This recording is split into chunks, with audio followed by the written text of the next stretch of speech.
Friends, if you're looking for real old school laughs, you're in for a treat because we've got them right here. Flip City Magazine. Remember Mad Magazine? Then it went woke? Well, don't worry. Flip City has no chance of going woke. That's right. 4 times a year, you'll get an actual printed magazine full of jokes, stories, comics, and more, all about today's pop culture, entertainment, and woke politics. Flip City takes terrible entertainment trends we love to hate with hilarious parodies of Lord of the Rings, Stranger Things, The Walking Dead, Star Trek, Hunters, and more. Trust me when I say there is nothing else like Flip City on the market. So subscribe today. It will be delivered in print, or you can even get it digitally if you're one of those wacky Zoomers. Either way, follow our link and sign up today, and if you put in midnight, you get an extra 10% off. Check out Flip City Magazine today.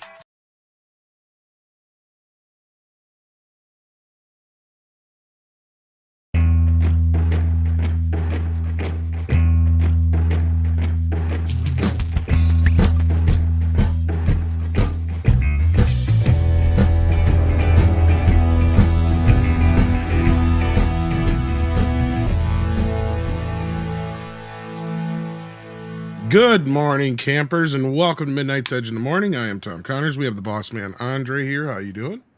I'm doing excellent. Greetings, everyone. So glad to be here with you all.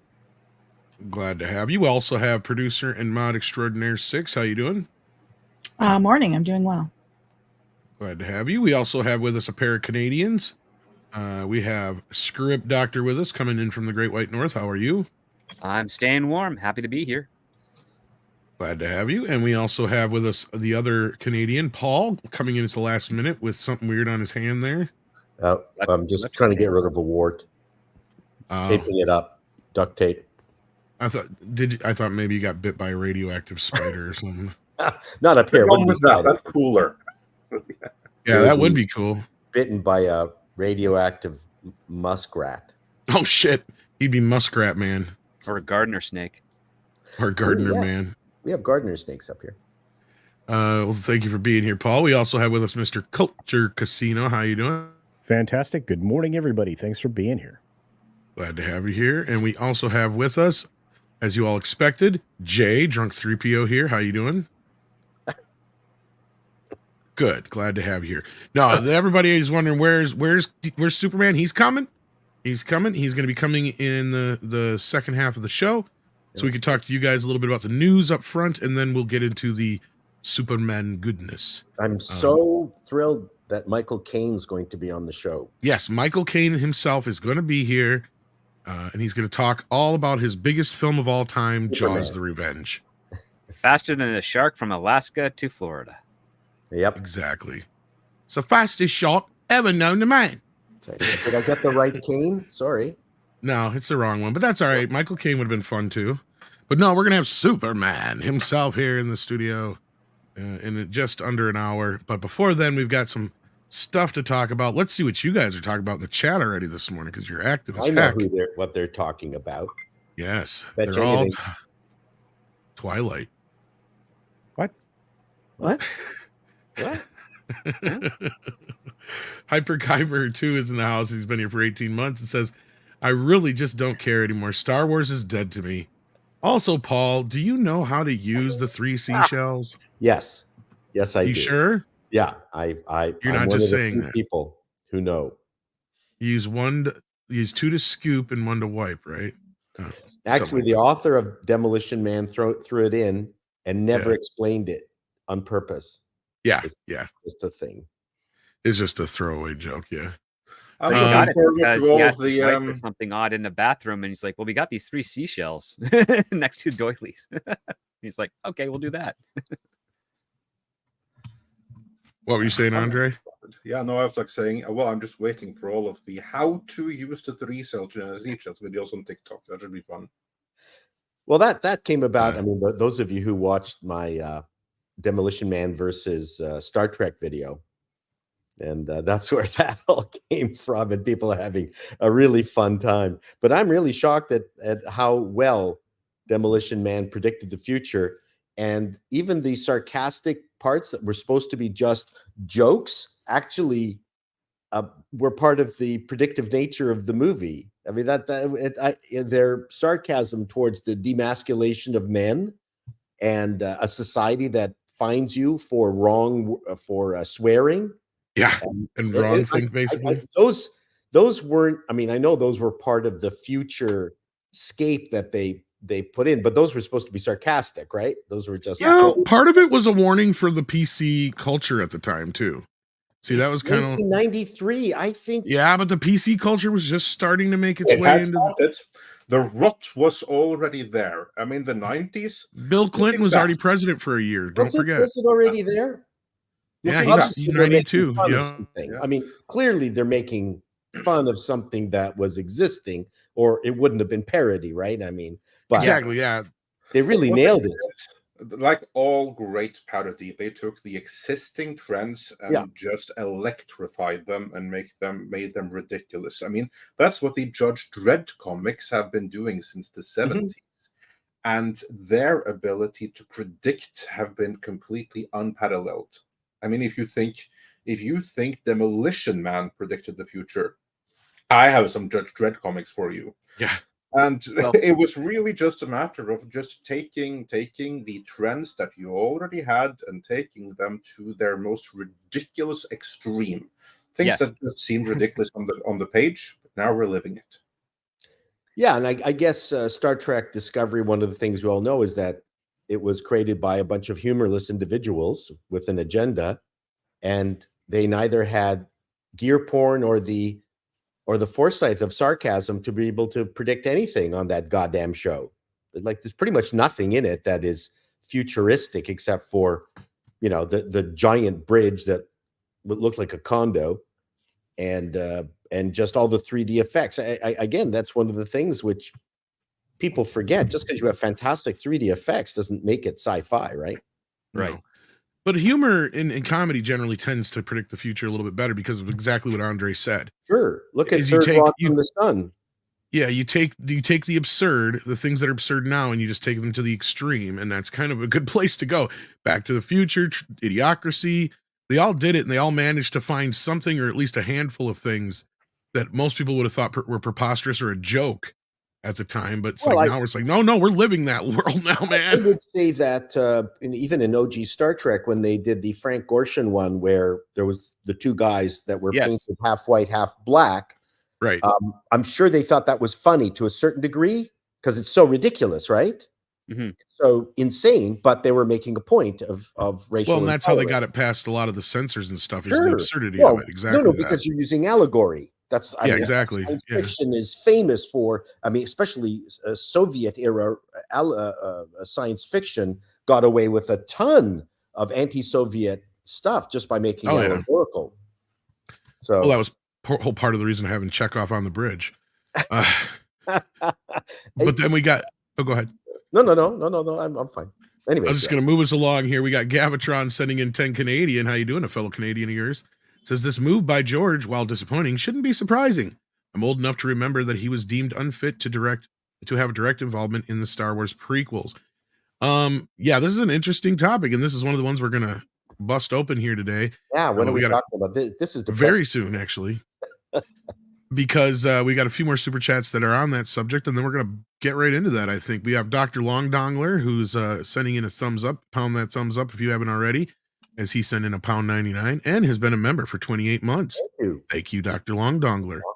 Yeah. On that note, the old man cometh and say, when I was a kid, I wanted to be George Lucas. 50-year-old man, I'm glad. As a 50-year-old, I'm glad I'm not. Well, we're going to talk about that in just a few minutes here.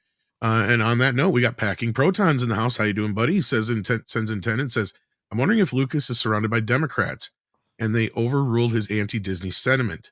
Glad to see J3PO is feeling festive. Well, I got to cut in here right away and say, Lucas has never had an anti-Disney sentiment. Correct. I don't know why people think this. The only time he ever said anything negative about Disney was when he said, I sold my baby to white slavers, basically. That is the closest he ever came to it.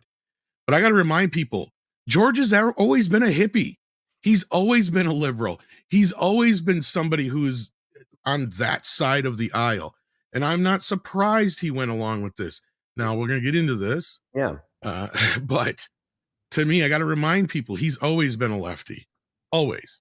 In some cases, hardcore. Am I incorrect in recalling that he had some harsh words to say for the first Disney prequel? Well, we just went over that when he called them not prequel. I mean the J.J. Abrams Star Wars? We just covered that. Tom just said he referred to Disney as white slavers. Right. Okay. And then there was the other thing that got pulled down, and that was he was talking to like a school group that his wife had some connection to, and somebody had asked him about Star Wars, and he's like, "Well, they're doing their own thing now. That's not my Star Wars anymore." That's closest we got to him about it, basically. That's realistic, not harsh. Yeah, basically, and that's what I mean.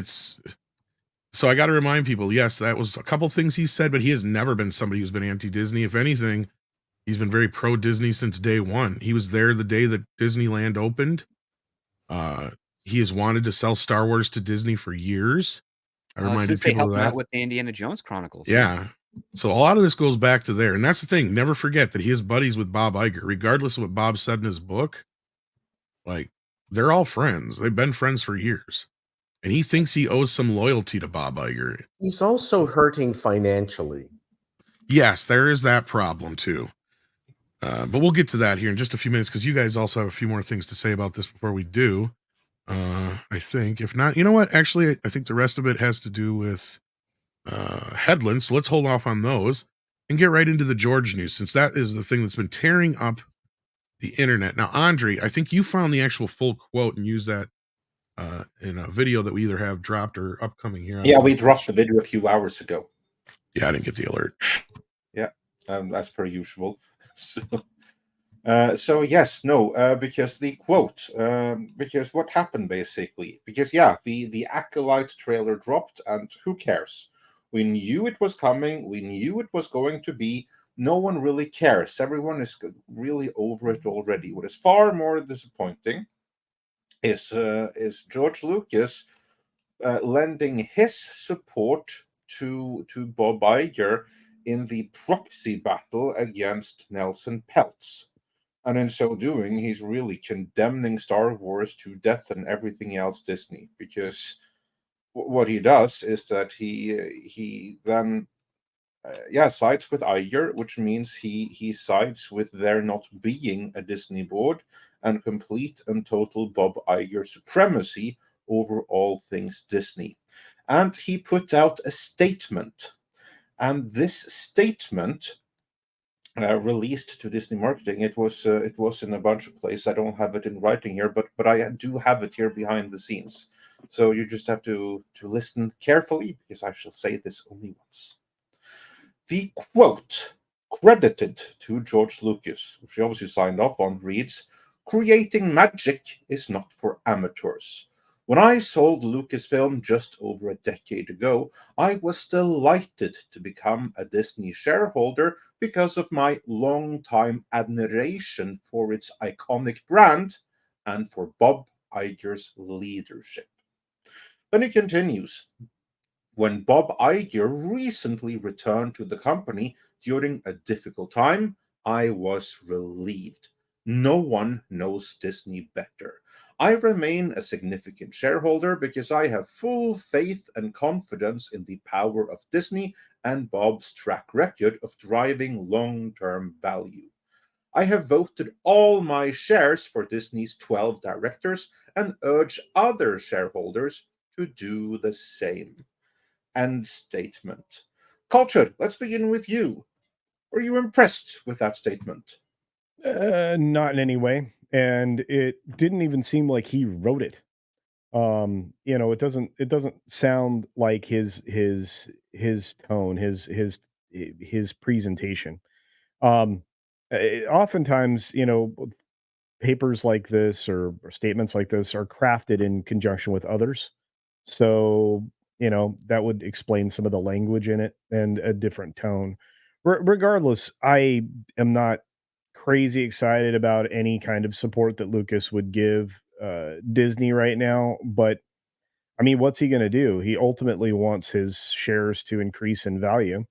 And one of the ways to do that is to, sit on his hands and hope that, powers greater than he help improve the stock price. I think he was listed yesterday as the single largest individual shareholder of Disney.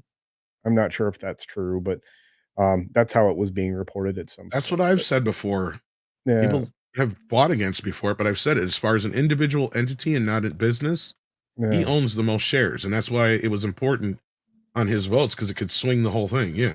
Yeah. So I think, and again, I mean, if it is him and not, being filtered through a bunch of other people, then it's disappointing. But it's only disappointing because, we are not looking at it maybe as he is, which is just purely from the financial aspect. I mean, as Tom and others have pointed out, he lost control of his baby when he sold it to the white slavers. So famously, as another famous YouTuber has said, well, George sided with the white slavers. Well, to your point there, the one way you can tell that Lucas didn't write it is that there's no allegory or metaphor in it. True. So he may have signed off on it, which is, his prerogative to do. The other part too is Lucas is probably deep within that area of the Hollywood bubble. He's probably looking at this like, oh, maybe Nelson Peltz is the emperor and he's trying to take over the Senate. And that's why he's siding with the establishment. That's something I brought up last night, is never like disregard that it has nothing less to do with Bob Iger and has to do with maybe he doesn't like Peltz. I mean, these people all know each other, and his wife is in the financial business, and that's another part of this as well. That's a bigger part of it, I think. So she might not even like him. And happy home, happy wife, happy life. Yeah, exactly. Yeah. Paul, what do you think? Do you think that this statement came from Lucas himself, which it obviously didn't? Well, I mean, if it's approved by him, then it is. Yes. What's the difference? But I have a slightly different take on it, which I'm going to be doing a video on it. I think for me as a Star Wars fan, it has released me from jail, Star Wars jail, in the sense that those of us who are all consumed with pop culture, sometimes we go overboard, and sometimes it gets amplified here on this medium. Believe it or not, I know you haven't heard it here. But as we have seen the Star Wars being trashed and ruined, many of us have kind of taken on this weird Star Wars derangement symptom of ownership of this product, and we talk about how it could be improved endlessly, and we have this notion of how it could be better, and we've talked about where it could go as each product is delivered to us, and it's such trash. We always have ways to improve it, and I think what George's statement has done for me is released me. I'm going, I can now genuinely not care. Thank you, George. Like, thank you. I mean, you don't care, so why should I? And if he had come back and said, look, I still care about this, this is really important to me emotionally, then all of us living in this Star Trek derangement syndrome would probably continue. But I feel a relief. I'm not going to deal with this bullshit anymore. That's how I'm viewing it. You know what? That's very healthy perspective, and I think in a lot of ways that's right. To be at peace with the idea that George is fine letting it, his franchises die. I mean, and it's not just Star Wars. Yeah. Sorry, go ahead. No, it's not just Star Wars. It's also Indiana Jones. Yes. I mean, he watched him, murder Willow. So yeah. Well, and I mean, you kind of got into a place where I was a long time ago, and Andre may remember this video, even though I don't think it's up anymore. But I did a video where I basically just kind of compared the whole Star Wars sequel thing and what I was experiencing to a breakup. And, it's kind of like the original trilogy is that high school romance, then you move, you go your own ways after college, all that kind of stuff. And then the prequels were like, oh, you meet up again. You're getting back together. You think things are going to be great. They just don't quite work out, though. You part ways amicably, but you part ways. And then another 20 years later, we're getting back together again. Only this time it looks like it's going to be better than ever before. You got that old feeling back again, you know? It's like we did when we saw the Force Awakens trailer. But then after that and the whole Last Jedi thing, you get to a point where you're just like, this is just not working out, right? So we have to break up. Yeah, I Star don't Wars want to, and I had to just make this clean break. And that was easier for me because at that time, and this is where I come from in this, look, I love George Lucas. I think he's a very creative person, but I think the fans, God bless them, expected a lot more out of him than he was ever able to deliver. Sure. And not only that, he got pigeonholed by Star Wars for years because that was never meant to be the thing that he was known for. Like he wanted to do stuff like THX, right? And he made American Graffiti and Star Wars on a challenge from Francis Ford Coppola after he basically bankrupted Zoetrope Studios. And the reason the story picks up in the middle of the story at the end of the story is because it was meant to be, you know, making fun, or not making fun of, but paying homage to serials, not actually be one. So when he actually had to start making the sequels, that's when it became a business and he got consumed by Star Wars. Like everything in his life had to do with ILM and Star Wars, and he built this empire around it. Okay. And it ended up costing him his marriage and his career because everything he did after that outside of Indiana Jones didn't do well. And it was either either it was a disappointment or it was outright mocked, like Howard the Duck, right? Like, I mean, it's still a joke to this day he can't live down. So I think he's never been as big of a Star Wars fan as the fans actually are. And I don't think he's ever had the love for it that the fans ever had. You know, in fact, I think the fans know more about Star Wars than he does in some cases. And I'm not kidding. I wouldn't go. I would, because he has never been somebody who's really been into doing more Star Wars. In fact, he called off doing the rest of the films for years. It wasn't until he saw Terminator 2 and Jurassic Park that he's like, well, maybe, just maybe it's time for me to do this again. And that's really all the prequels were a big commercial for ILM. And you can argue that all you want, but it's right in the making of the film where he basically says, now we can show off to everybody else what we can do. That's why Jar Jar was the key to all of this. Right. So it really was. He didn't have the creative push to want to do Star Wars so much as the financial, and he wanted to play with his toys. Right. Like, to me, that's what it felt like more so. And I'm not. And then he just got bombarded by that, by the fans. So it came to a point where he's just like, I'm done with Star Wars. He has moved on a long time ago. It's time we move on with him, probably. Yeah. Or if you want to stick with Star Wars, that's fine. I'm not reading into George as much as you're reading into him. I'm just talking on my behalf and my cosmic relationship with it. I feel now at peace. A lot of people just have this idea that he had this big, huge, grand, 9-film epic in his head all this time. It's like, no, he didn't. It was one film. I don't care about that.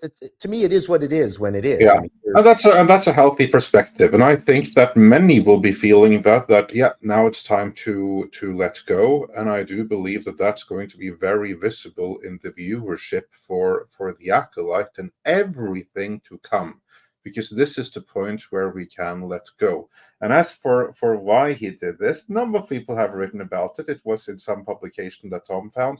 Valiant Renegade was able to make the connection, courtesy of him. We put it in the video that we dropped a few hours ago. If you haven't seen it, open that in a separate browser. Help it out a little bit. Also, smash that like. Help share this stream. Let everyone know that we are alive now.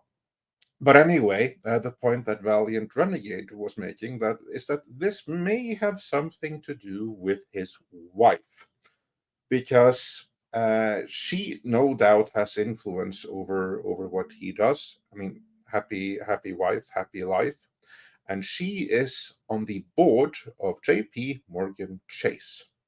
J.P. Morgan Chase are BlackRock adjacent. One of their shareholders is married to, or one of their board of directors is married to George Lucas, the single biggest individual shareholder in Disney.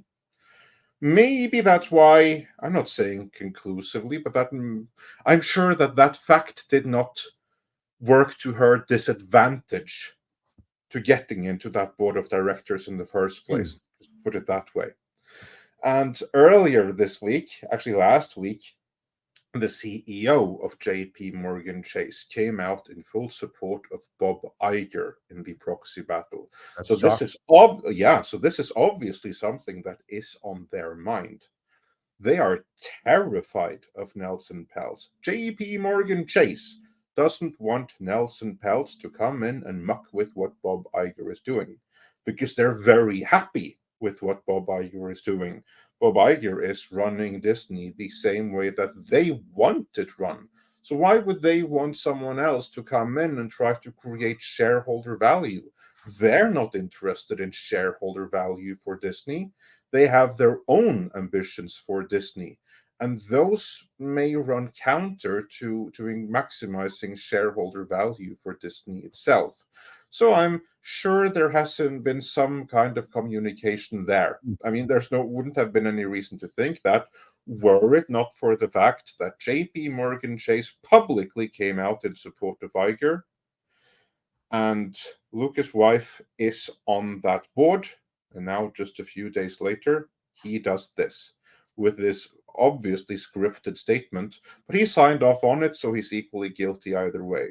So that obviously is part of this. But to me, the tragedy here is that, yeah, okay, fine, we are done with Star Wars. Star Wars is never coming back. I mean, I held out hope for the longest of time.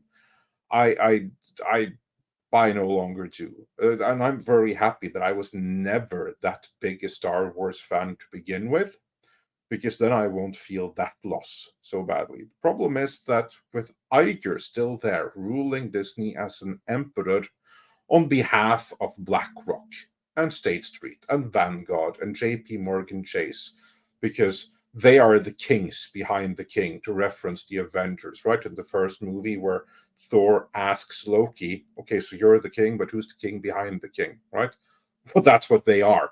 That's what those companies are. Bob Iger rules Disney not on his own whim and for fun, but for them. Well, and financially, his space of power. I mean, and financially, real quick, I just think it needs to be said here before we dive into his wife's relationships with the financial side of things. Even as a personal thing with George, people need to understand and remember, he got paid for Star Wars. What was it, over $1.5 billion more, or a little bit more than that? 4.05. It was billion. Originally, they initially said it was worth what, 2.75 billion, 3.7. 3. Okay, so 3. So just over $1 billion. Okay, so I was right the first time. So he got just over $1 billion more than what they initially said it was worth to begin with, and then he also got paid in stock for a large portion of that, and that's why he's the most. He owns the most stock of any personal holdings outside of a company. And in that time, from the time he got those stocks, it was actually in the 40s, right? Culture, when he actually got those, it was in the high 40s, I think it was. Yeah, it was very low compared to that is what they were worth. And then between now and then, that means he's made that much more money. There was at one point, it was worth 4 times what he actually had in stock, because of that was during the Chapek era where it hit 200, over $200 a share.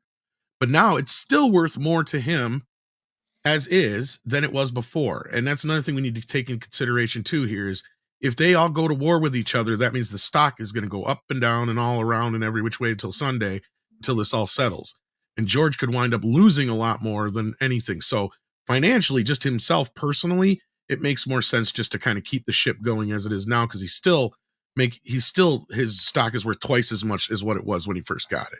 There's another issue, and that is the F. Scott Fitzgerald quote, "The rich are not like us." These people are communicating, traveling with each other on private jets and taking vacations together in exotic places. They don't live the same lifestyle we do. Right. None of us can conceive of what's normal for Iger, Chapek, Lucas, and everybody involved at that level. They talk to each other differently. It's a very different world, and none of us. It would be really nice to be able to see how that affects their feelings towards each other. Essentially, Lucas is just supporting his other billionaire friend. It's almost club-like. Let's not forget that. That's going to be an important part of this entire experience. Absolutely, yeah, because they're in the club, we ain't in it. No, And that would be the club where all of these BlackRock people, they go to the same parties and stuff like that. that's correct. He's in that club. So that's what people also need to see. You can love George Lucas as much as you want, but he's not one of us, if Nope. you will. And he haven't been for a great many decades. And this only goes to further prove that. So if you haven't let go of Star Wars already, now would be a good time.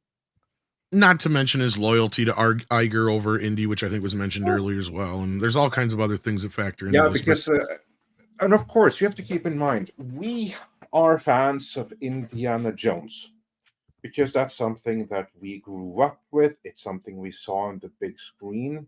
It's something magic, right? Same with Star Wars and everything. For him, the creator of it, it's not magic because he's not the sole creator, but basically he was there for the duration of the creative process where it started as ideas and then it evolved into words on a paper and then some designs and some refinement and some back and forth. Basically, they've been there throughout that entire process from when it was nothing. It's kind of like seeing a magician's trick, right? After that, the magic is gone. Well, here you are, the magician. The magic was never there. He never could have the same relation to it as a fan could. By being the creator of Star Wars, he could never be a Star Wars fan. If you catch my drift, it could never mean to him what it means to us.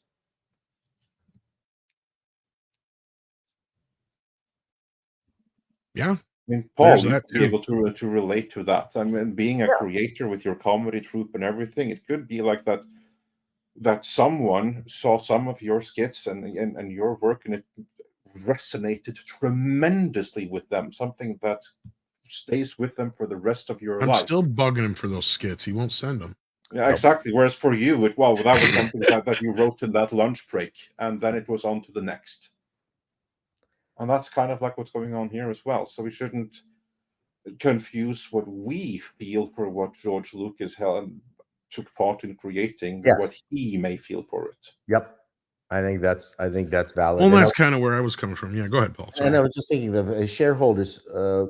Lauren Jobs was the largest single shareholder, non-corporate shareholder in Disney back in 2017. Dumped half her stock. I think she had something like 5%, 4% of Disney. I'm wondering if she's still holding on to the stock. That was just a side note because I'm an Apple fanboy. Yeah. Well, I also wonder how much stock George had even before the Star Wars deal. People got to remember that he was a fan before that, and he's worked with Disney for years. I mean, they had Star Tours. He worked on the Captain EO ride.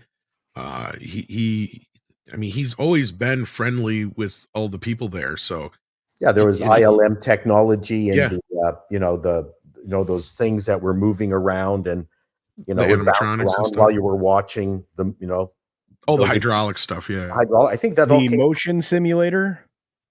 Yeah, thank you. Yeah. Well, that's what you're here for, Culture. Yeah, no, sorry. It's just like, I mean, it was a very unique platform, that they stole from training pilots. But regardless, at the time that the deal went through, and probably to this date, George Lucas controls 2.1% of Disney with those 37.1 million shares of stock. So he's got heavy influence as an individual. Basically, he's the walking swing state. Kind of. Yeah, I mean, in a weird way. He is, and that's why a lot of us have been disappointed with this whole thing, basically. Yeah, and he can't. He's shown his colors, and I'm thankful. I mean, sure. I mean, again, to me, Star Wars has been dead for a while. I was just hoping someone would come along and resurrect it. I guess I was wrong. Yep. And I'm looking forward to the time to start letting go. Yeah. Oh, yeah. And I'm looking forward to the now very heavily coded series coming out here shortly, starting June 4th. Let's talk about that. But first, let's see what you guys are saying about George Lucas in particular. I saw one in particular, because Mexican Iron Man was on with Valiant Renegade yesterday, when Valiant first broke news about George Lucas' wife and her seat at J.P. Morgan Chase. To which he says, for $10, thank you, Mike, listening while working. However, want to correct my statements yesterday that George's wife is a hoe. Sorry, he says. What I meant to say is she's a gold digger, leftist, commie, Iger, simp hoe. Thank you. Or not hoe. Thanks for the correction. Yes, Yeah. it was the most important correction indeed. Well, and I mean, look, we don't know for sure what happened in the background, but yeah. I mean, this is one feeling people have. But on that note, we've got Accident Seller who sends in 100 Norwegian kroner and says George moved on from Star Wars as James Cameron moved on from Terminator. He half-assed it on Dark Fate and doesn't care about Skynet. Well, he didn't have anything to do with Dark Fate. He was just basically a producer in name only, and they supposedly asked him about whatever they were doing. He's like, yeah, do whatever you want. Yeah, that's pretty much it. They're like, hey, this is what we're doing. Yeah, whatever. I don't care. Send me the paycheck. Boom. Yeah, that's him. pretty much. Yeah, that's what he happens. wants a reboot, start from scratch on current AI stuff. Sucks. Oh, gosh. Did you guys see my comment about that? I was thinking, how ironic is it that somebody who warned us about AI 40 years ago is now using it to ruin his movies?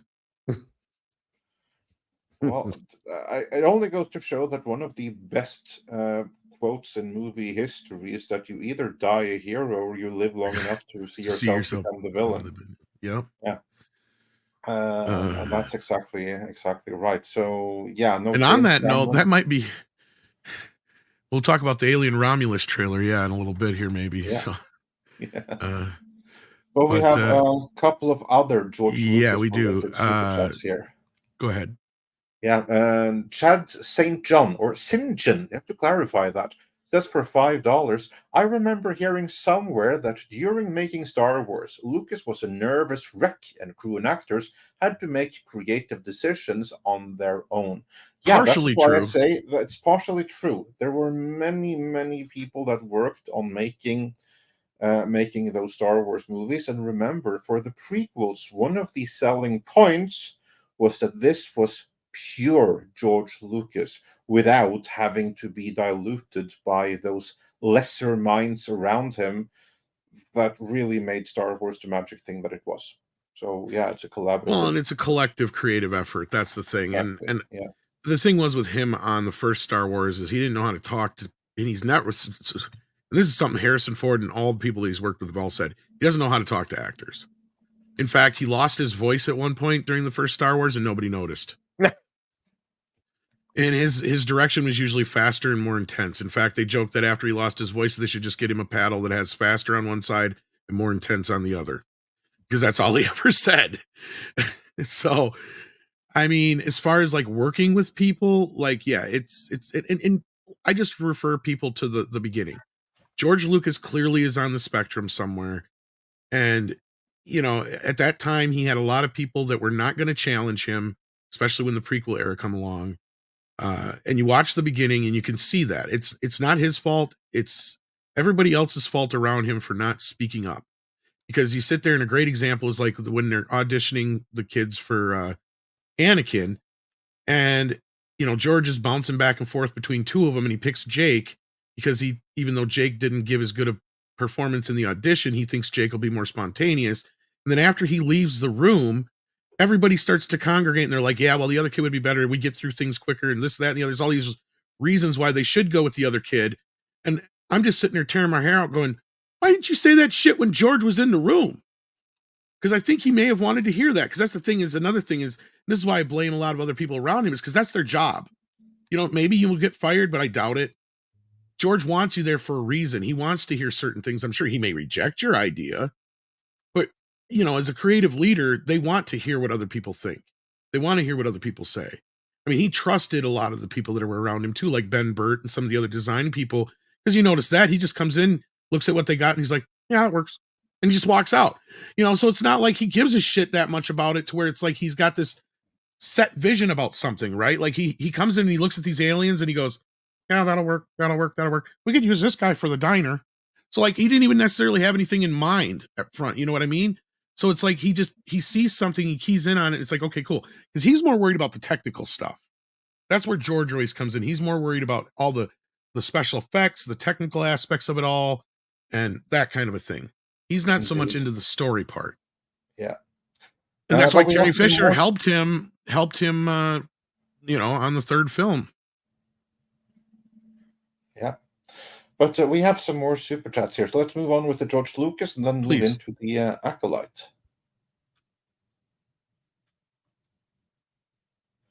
right. Just then we have Richard Waring, who says for $4.99. Investors aside, I think George Lucas just pissed off the fans, which I think is much worse.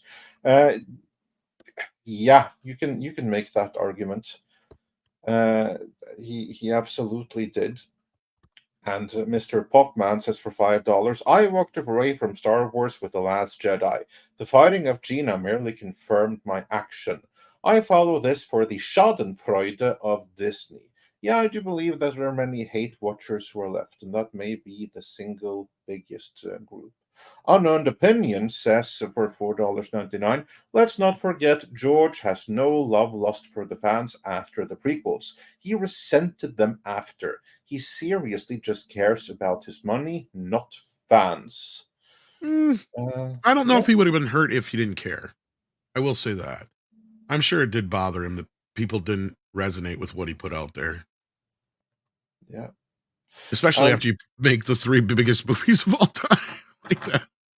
Like I said, they live in a rarefied atmosphere that we're not allowed in.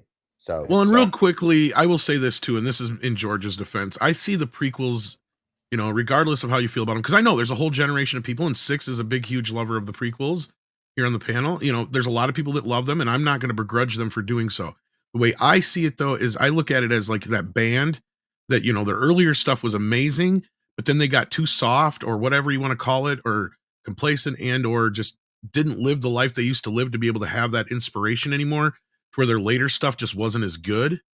And it feels like a different kind of, band or artist. That's kind of way I feel about the prequels. Is like George was just so disconnected from what he had there at that time to go through to make the earlier films. Maybe it was the struggle he had to go through.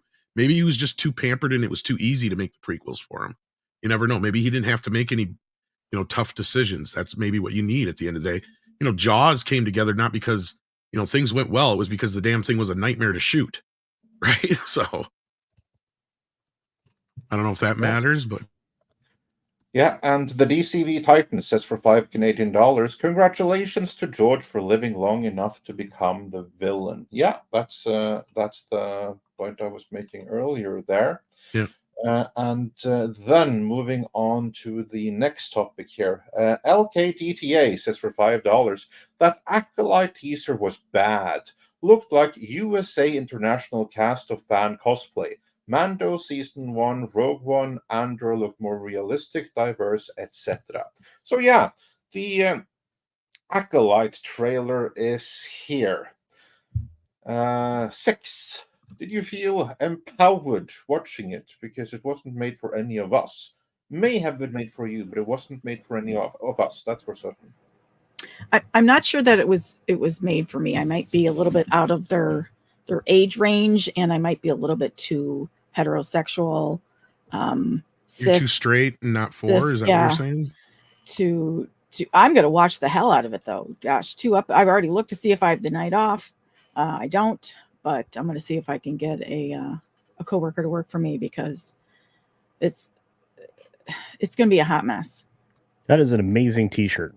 I do love that actress. I think she was really cool in Hunger Games. And I love the Asian actor. It's probably racist that I can't think of his name, or somebody will call me that anyway. But these people are just hired to do a job, so I'm not going to shit on the actors for taking a role. They want a job, and they working for Star Wars. That's putting their name in lights. So good on them. I hope they do a good job. I think that the story is going to not be very good, though. Yeah, and I just want to address one thing before we move on to the rest of the panel here, because that Park Place, they put up a story recently here with the headline: "The Acolyte showrunner Leslie Headland implies the show is a lesbian series with the Star Wars veneers." So yeah, that's indeed right. You may be a little bit too straight to be in the target group. So it wasn't made for you either. So of the 6 panelists currently on screen, it wasn't made for any of us. Now, Speak for yourself. that was the next thing I was going to say. So, Paul, like you said, that this is a good opportunity for you to move on from Star Wars, but seeing the trailer for the lesbian series The Acolyte, does it inspire you to move back into Star Wars, or see that, oh, Star Wars is dead, long live Kathleen Kennedy Star Wars? Well, seeing Moss in there was encouraging because I love her to death. Fellow Canadian, star of The Matrix, and she's still gorgeous. The thing looked good, but from a trailer perspective, I had no idea what the story was. I had no idea, apart from flashy stuff. There was nothing in there that would convey to me what it is that I'm actually going to be in for. Well, it's something about power. They were clear about that. Yes. And who's allowed to use it, which I saw right away as Yes. a major red flag. And that part came up as soon as there was the black woman with the very African facial tattooing. The came up, so obviously it has something to do with her. Is she the bad person we don't know, right? Well, we don't know. We know that generally the Jedi are, if anything, the bad person. This thing is like meant to shift perceptions a little bit, so that the Sith are the underdog and the ones you're, by implication, kind of meant to root for. We did see the fact that someone with a red lightsaber lost it, like they probably tripped and it just like flipped out of their hand. And we saw that. But yeah, I have no idea what this is about. It looks very slick, but again, I think I have released myself from Star Wars. I mean, for all intents and purposes, I have already. I mean, this is probably going to be trash. That's that we anticipate it to be trash, right? Which is not fair. Generally, you should at least watch one episode to give your verdict. But to be fair, sorry, I don't think that anyone is like saying that this is going to be trash on its own right, but this is going to be trash as Star Wars. Sure. Well, and what I was going to say is I think it's fair to say that what you said, Paul, is that you didn't get any story out of this trailer. No. Right? Like, the only story I got out of this is like we're retreading ground we already covered in the prequels. Sure. And what I mean by that is you have the Jedi at the height of their power, and then all of a sudden they realize, oh, there's a dark force around. Oh, we would know because we haven't seen the Sith in, X amount, 100,000 years or whatever they usually say.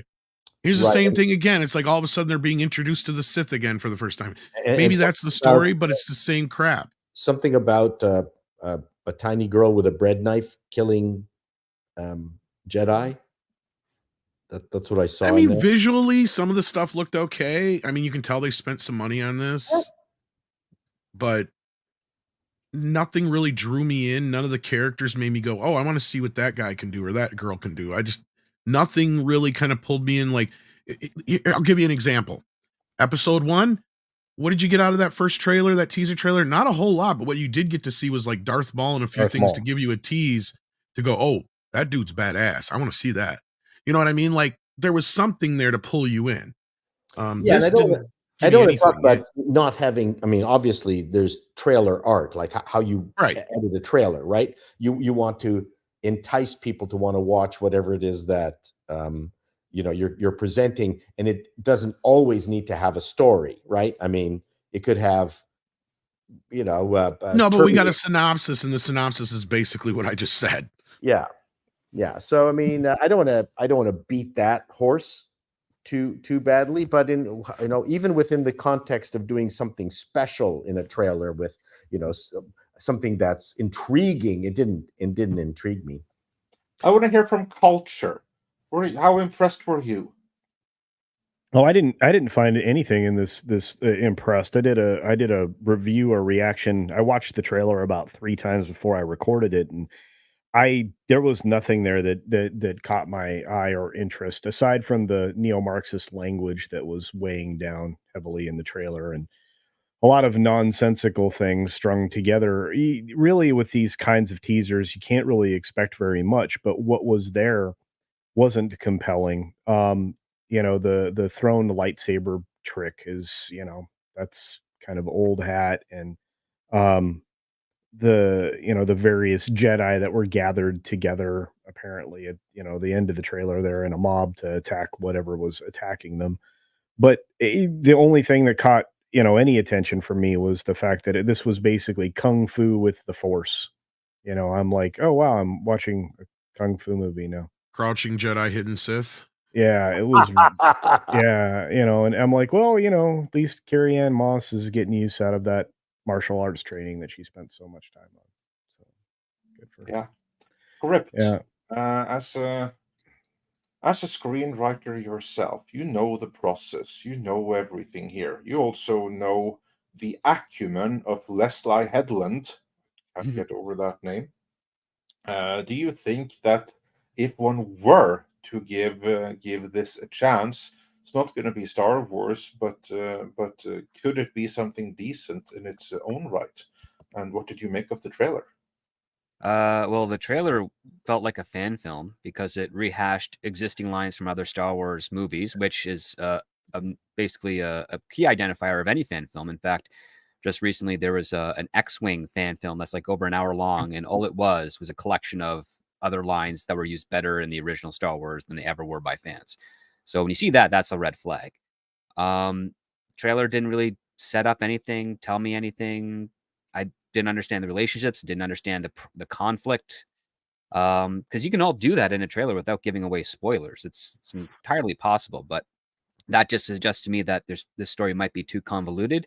As for Leslie Headland's statements about the show, even though I have some reservations about it, the one thing that I would say is as a positive sign is that she's trying to tell a story within Star Wars that's not about Star Wars, which is actually what Star Wars needs. However, I don't think the story that she wants to tell within Star Wars that's not about Star Wars is probably the best for Star Wars. So even if she's going to borrow from the extended universe to do it, because she likes all the Star Wars. Yeah. Yeah, I mean, this is something she's been bragging about. Six found such a story behind the scenes here, that she borrowed some stuff from Legends because it's cool, even though she claims that she was told not to use it. Okay, that's also that's kind of her MO, isn't it? Because Yeah. Script, because you were saying yourself that when she pitched the show, that ruffled some feathers in the writing community because they weren't supposedly taking any pitches at No, they that weren't. time.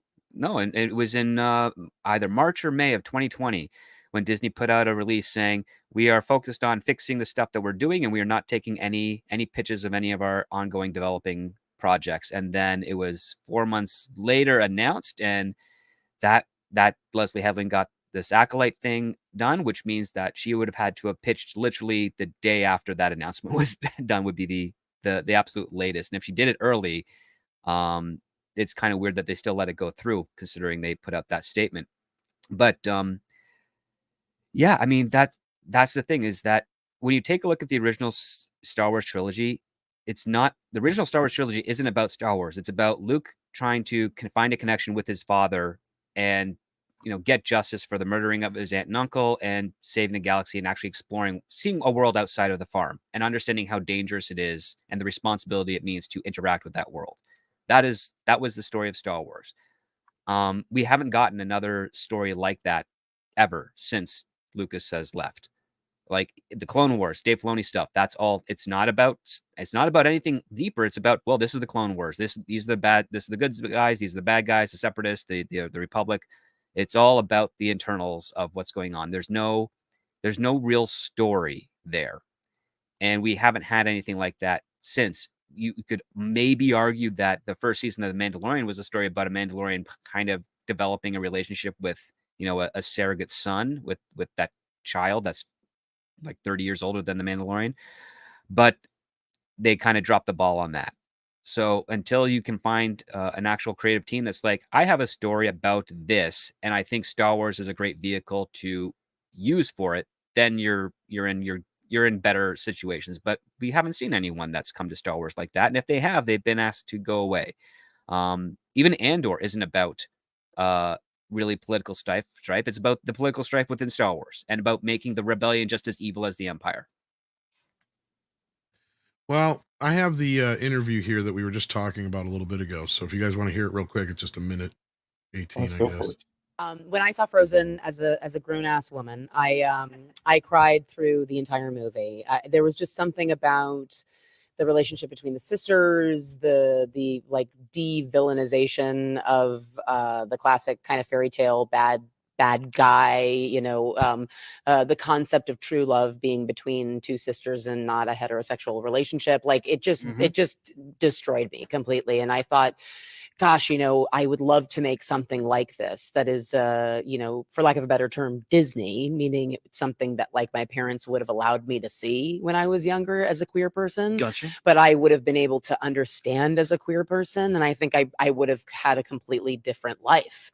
And so I really was inspired by it and was like, God, I would love to make a story like this.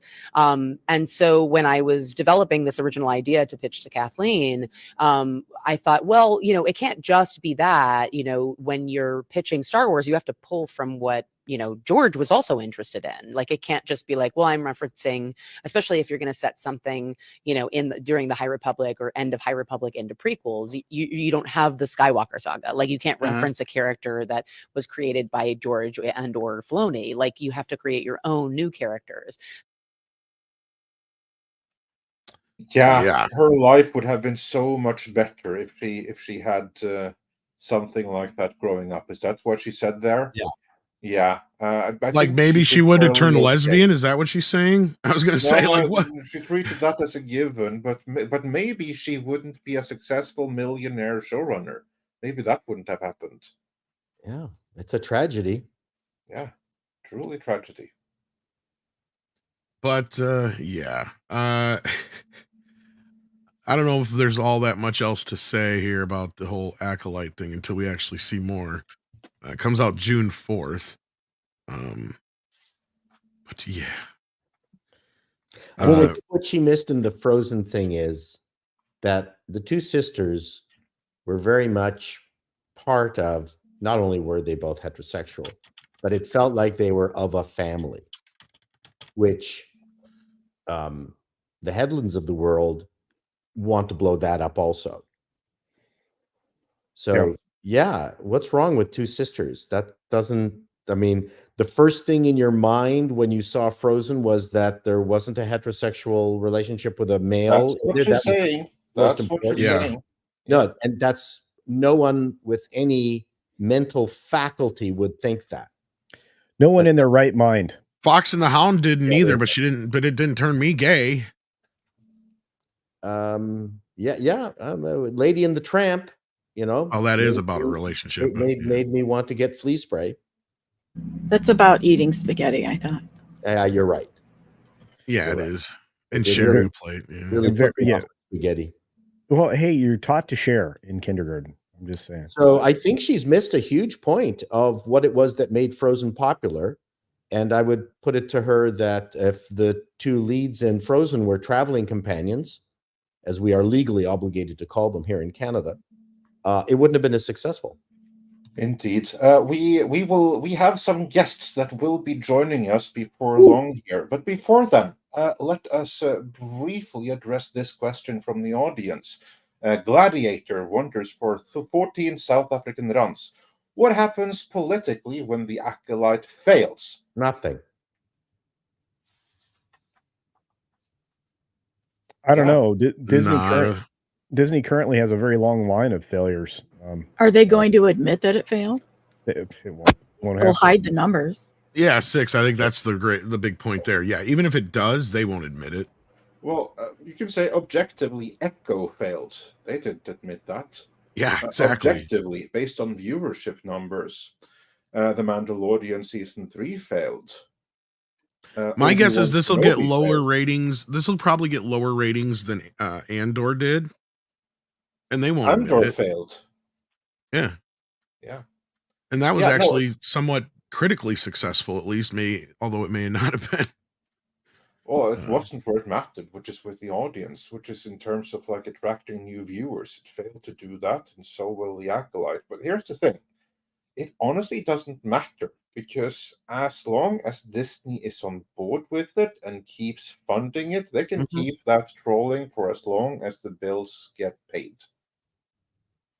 So it's not really going to do anything other than that Star Wars will keep on playing to fewer and fewer audiences, and it will lose Disney shareholders, or at least those that care about their share price. They will lose more and more unrealized value that way. But Disney doesn't have to do anything. They can just keep pushing it for as long as there's a will to do it. That's what's so tragic with George Lucas siding with Bob Iger, because that's basically just giving him all the power to do everything that he wants. I think Disney has now developed a new genre, the diversity genre. It's no different from like a zombie genre, and there are good movies in the genre, bad movies, things like that. And Disney is now going to be hammering the diversity genre for as long as they can. It's their shizzle, right? That's Pretty so much. they'll just look at it and go, hey, this one didn't work. Oh, and this one didn't work. And the other ones didn't work. But well, it's our genre. I hate to interrupt here, but we do have our guests of honor here with us today. So let's not waste any time here. We have joining us right now, Gabe and Mr. Dean Cain himself, Superman. How are you doing? May I introduce you to my friend who I've been hanging out with daily ever since I met him on Flashcast? We go out and he showed me the suit and everything. Oh, Best bud. Thank you for having us. I'm excited to be here. Me too. I'm kidding, of course. Welcome. How are you guys doing today? I'm doing really good. How are you guys? We're glad to have you here. You were sick. Yeah, last week we were sad to hear that you were sick last week. Yeah. Man, I've had this cough, cold thing going on. I can still hear it in my voice, but I've had it for like 3 weeks now. It's the most nagging pain in the tail. But I'm coming out the back end of it, but it's not pretty. I don't recommend it. As long as it's not coming out your back end. All right. Now, Dean, you told me you were going to stop vaping, dude. I know you've been making those TikToks where you blow cool clouds and stuff, but come on, man. I'm an athlete, and I have asthma. There's no way I'd be vaping or smoking anything. So, yeah, it's just been it's a real pain in the tail. Sorry about last week. I just couldn't function. We're just glad to have you here today. And we're happy to be here, and we're happy to chat with you guys about anything and everything, and especially, of course, Dean Cain, All-American Lawman. Well, on that note, we have it right here. Yes. So for those who don't know, you got it? Oh, well, we have the campaign here. I haven't got my book yet, but okay. Yeah. Hey, I'm working. I'm mailing. No worries, no worries. But we have All-American Lawman starring Dean Cain himself. Right. So yeah, who wants to take the reins on this one? Gabe, do you want to tell us what this is all about? Absolutely, yeah. So I was working on a different book last year. Dean and I became friends. He saw my whole thing where I walked away from DC Comics because they wanted to have me make woke filth. He helped me promote Truth, Justice, American Way. When I was wrapping that up, I was like, what am I going to do next? And I thought about how much I love 80s and 90s movies. And I asked Dean, if you could go back and be in like an 80s, 90s action movie one more time, like what would it be and this and that? And he told me his concept for a leading man hero. It was exactly like mine. And I just believe it's God. It's serendipity. It's all those things. Dean said to me, have you ever seen Romancing the Stone? I was like, oh my gosh, that was a favorite of mine growing up. I love that one. Kathleen Turner and Michael Douglas. And so this is like that. This is like Indiana Jones, the good ones, Raiders of the Lost Ark and Romancing the Stone, all that stuff. It's a rip-roaring action adventure starring, it's like a movie as a comic book, starring Dean Cain as Chris Tanaka. He's former, we don't know, is he Special Forces, CIA, FBI? I don't know. Now he's just this international man of action and adventure, and he goes on this thrilling thing to shut down a murderous gang in South America. It's really awesome, really fun. And we have that Kathleen Turner role in our beautiful femme fatale, Veronica. She's the former girlfriend of the head of this big gang and all that. So can he really trust her or not to get done what he has to get done? It's thrilling. It's 110 pages, and they are here in my house. But I ordered thousands of books, and I've been packing them for over a week, and people love it. Go to any of my or Dean's social media. You'll see people posting these. They're getting them, and they love them. So the first printing is still in stock, but when you click on these, it'll say, 110 left or 65 or 200. I don't know that. My wife is an accountant. She has all the counts. But I'm surprised. It's like when these first printings are gone, they're gone. We'll do second and third printings, all that in the future. But when these are gone, they're gone. You can get them now. It's all shipping in the next few weeks. By yours truly, I will touch all of your books. I will personally touch them as I pack them in my house. But yeah, it's Thank a God blast. you said books. Yeah. Well, hey, I'll touch your t-shirts too. I'm packing those up too. It's a lot of fun. So yeah, we're having a blast. Dean has been great to work with, helping co-create this character. And our illustrator, Akion, is just out of this world. If you want to scroll down or you want me to bring up some images, he worked for the biggest animation studios you can think of, rhymes with Disney and all of them. And he worked there for years. He worked for Marvel. He worked for DC. And he's a man's man, a dedicated father. He's me and Dean's kind of guy. One of the big themes in this, because this isn't mindless action and exploding helicopters. There are deep themes of fathers and sons fighting and dying for your friends and stuff like that. We create like the nonsense of an action movie that's all that, explosive fun, but there are deep, deep, deep personal human feelings and experiences here. And we put all that crazy fun. It's the sugar to help the medicine go down, because we really want to uplift people with our art. We don't want to moralize and scold and preach, but we want people to read it and say, you know what? I can be brave. I can do great things. I want you to feel when you read this, the way when Indiana Jones steps onto the invisible bridge, or the way when Rocky faces Apollo. That's how Dean and I want you to feel after you read this, like that you can go out and do anything. And, even if you're scared, you could do it anyway. So that's what I want from this. Well, I got to ask Dean, so what made you want to do this? And what was your first reaction to being in a comic book? 'Cause that's not something normally people would have the honor of being in a comic book as a movie star and a television star. I mean, what was your first thoughts, and what brought you to this? Well, look, this day and age, the ability to create your own product is amazing. So when Gabe did what he did and stepped away from DC Comics and doing his thing and came out with Truth, Justice, American Way, we were talking about, and I've been talking about this to lots of other folks. I'm a writer, I'm a producer, I'm a director. Yes, I'm an actor, but I do all of the things, all of the above. And creating content that we like is a gift. And so to be able to create this, when he said, let's do this one, let's do like a comic book, about this, blah, blah, blah, blah. And we started getting into the concept about it. I was like, that's great. That's wonderful. That's the kind of thing I want to read. It's good versus evil. It's right versus wrong. It's, trying to make the right decisions. There's family. There's lots of great themes in it. So my feeling was like, let's go. In this business, just sitting around and waiting for the phone to ring is not something I'm accustomed to doing. So I write, I produce, I direct, like I said, so I'll create my own things. So when Gabe, I can't sit there and create a comic book, but Gabe certainly can. I can tell stories, I can come up with concepts, I can do things, but Gabe did a great job putting this together. He was talking to me about what he was doing with Truth, Justice, American Way. And we said, you know what, let's go ahead and do this. Let's give it a shot.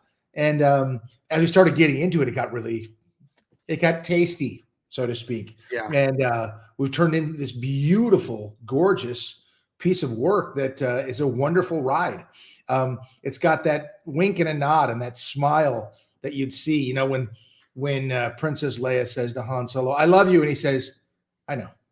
That kind of a thing is throughout the project, and it's snappy dialogue, and it's great, beautiful, gorgeous art. I'm just super proud to be part of it, and I can't wait to get it out there for more people to see. I've got to go sign a bunch of those pretty soon, so I gotta fly on out to San Diego and do that, and I will take a plane. Excellent. Yes, you Well- just sit in my garage for a few hours and sign books with me. So It shouldn't take a few hours. it could. Yeah, I'm telling you, walk in. I'm estimating no more than a day and a half. He's Superman. He should be able to knock out like 50,000 of them in like no time flat.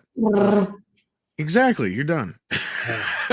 But no, I want to give the floor to the rest of the folks here to ask us. So we got tons of questions for you from the audience, and I know people on our panel have questions for you. Gabe is sharing some images here. Yeah. So if you want to run us through these real quick, and the mods are also sharing the link in the chat, so don't be afraid to click on that link and check out the comic book for yourself. Well, to me, it's just I wanted to. This was promo art. The first images we came up with were this cover and this piece. This was my big banner at Comic-Con. And the art direction I gave Akion, who doesn't really need my art direction. He's older than me and been doing this since I was a teenager. I just said, I want some vignettes of possible scenarios he could be in. A gorilla chasing him through a temple, high stakes, gambling in Monaco, getting away with a girl and that, the bicycle or the motorcycle with a sidecar, outer space, whatever, running away from guys with submachine guns, skiing down a hill. We wanted to capture all those things just to give people the idea that this is action, adventure, fun, a thing that Disney Star Wars. We all saw that Acolyte trailer. Oh boy. But just things that are missing right now. They won't give you what you want. You just want to have a good time. It doesn't have to be anti-left wing. We hate Democrats. That's not who I am. I just want to entertain you and then have you leave feeling inspired. And Dean is of the same mind, and so is Akion, the illustrator. So I'm glad that we're paired up like that. Down by the docks. Here's the cover that I drew, where he's down by the docks, like every great 80s and 90s action movie. We're just having a lot of fun with it. This was kind of inspired by, to me, a concept of like Die Hard, like an exploding building, crazy attack helicopters, beautiful women. I mean, look how great. Again, I can't say enough about the way Akion draws. Look at the motion in the cop car and the Ford truck there. Just you could feel them moving across the page on this, and we just want people to have that explosive fun and come away feeling refreshed, feeling uplifted. I think so much media now is so dour and America sucks and your dad sucks and everything sucks. Why do that? Like, why do that? That's just like, we can do good things with art. We can have a blast. We can jump out of planes in squirrel suits and land in Mazatlan to go fight criminal gangs. We could do a lot of that. And guys, the women in this are beautiful. We're not giving you ugly, horrible, whatever, Sweet Baby Incorporated women. So, yeah, but in our book, there's no sex, there's no cussing, there's no gore. So it'll feel, again, like 1980s Star Wars, like that. Bad guys get killed, but we don't put their pancreas on the wall when they blow up. You know what I mean? So anyone can read this. You can feel safe handing it to a 5th, 6th grader. But as an adult, you'll be fully engaged reading it too. And again, don't take my word for it. Go on my and Dean's social media. You'll see people posting everywhere showing that they got it in the mail this week and they love it. They're thrilled. So yeah, my buddy Nick already got it. Nick Weiser and a few other people. I'm disappointed that I haven't seen any hand-to-hand checkers. Well, Battle of Wits. We do have a combat ping pong in one section. It drags on a little bit, but yeah, I'm good for that. So, that panel right there does look so much like Dean. I mean, it does. Yeah. It's amazing. Yeah. And I want to chime in on one thing you said there as well, as someone who is not from America, not even from North America, as we have some Canadians on the panel here, as someone from the other side of the fjord, as we put it in my native Norway. If there's one thing that I actually have missed in entertainment the last 20 years, and if you asked me 30 years ago, I never thought I would say it, but I have really missed some America. Yeah. The world needs that. Right. And I'm very, very happy to see that in these movies, not be ashamed of it as so many other comics and movies have been the past decades. I mean, that's bad. Well, thank you. Thank you. We're proud of our 100%. culture. Dean and I are very proud of being American because I know my father's an immigrant, came here from Libya, where Gaddafi killed my grandfather and killed a bunch of my dad's friends. I've never been there. My dad was on a kill list if we ever went back. And I know just from talking to my dad and then knowing that I can't know my family over there, it's heartbreaking, but I don't even know how to be sad about not knowing them. I know what this country's done for me, what it's done for my father. You know what I mean? Now, my mom's side, they were here in Mexico and the Texas territory and all that since the 1700s. I know what it did for that side of my family. So I don't want to make art for Warner Brothers and Disney and all that denigrates this culture that gave me and my dad. And can you imagine if I grew up in Libya? That doesn't seem like a very safe place right now, very prosperous or safe, you know? So I'm glad I'm here. I'm very glad my dad made the struggle and the sacrifice to come here. And I don't want to do anything to ruin this because I realize how precious this is. And I realize politics are downstream from culture. So when we make beautiful culture, Dean, Akion, myself, then we can preserve this culture and keep it going as the gift it was given to us. We can give it to future generations. So to me, yes, it's crazy fun and helicopters and beautiful women, but to me, it's much more serious than that. Because if you make filth culture long enough, you'll end up with a filth culture that falls apart. And I'm glad you brought that up because I remember bringing this up to Mr. Cain over on the Flashcast that night that, you know, people often ignore that he was the first multicultural Superman. Right. I don't know if you wanted to comment on that at all real quick. Oh, sure. You know, it cracks me up now when I see, there's been a lot of articles, are we ready for a non-white Superman? And I laugh at that because Tanaka is my given name. I'm a quarter Japanese. I never knew that side of my family. My father, I was adopted by my dad when I was 4 years old, so I became Cain instead of Tanaka. Although I've always been, I'm very proud of my ethnicity. I am who I am, and I embrace that with every fiber of my being. But for me, well, it just cracks me up when they're like, okay, yeah, we a non-white Superman, yay. I was kind of there, 40 years ago, or whatever it was. But for me, truth, justice, and the American way, it's not just a slogan. It's something I live by. It's in my ex bio there because I believe in it. I believe that America is that last, great hope, that shining city on a hill. There's a reason that so many people want to come here. And Superman's the ultimate immigrant, right? Yeah. Right, of course. But everyone knows I love this. I get this one on Twitter. I always have to clap back on this. They're like, well, he would have been an illegal alien. No, he wouldn't. He was a foundling. He was under the age of 5. He was abandoned, if you will. So he would have been a foundling. He would have been made an American citizen right up front. They're like, he's an immigrant who wouldn't come here. America is built on immigrants. Of course it is. We are an entire country of immigrants. However, there is a legal process to go through it, and there's an illegal process. Just do it legally, and that's great. And we can absorb that. And I think increasing legal immigration is wonderful. We got to know who's coming in this country. Otherwise, you don't have a country. And you're getting a lot of people who come in who don't care for America, don't care for our values, just want to exploit it economically and send all their money back home. That's a problem. And you got a lot of people, a lot of prisons are being emptied out and in areas, and people are coming in and they're just not doing a good job of vetting people.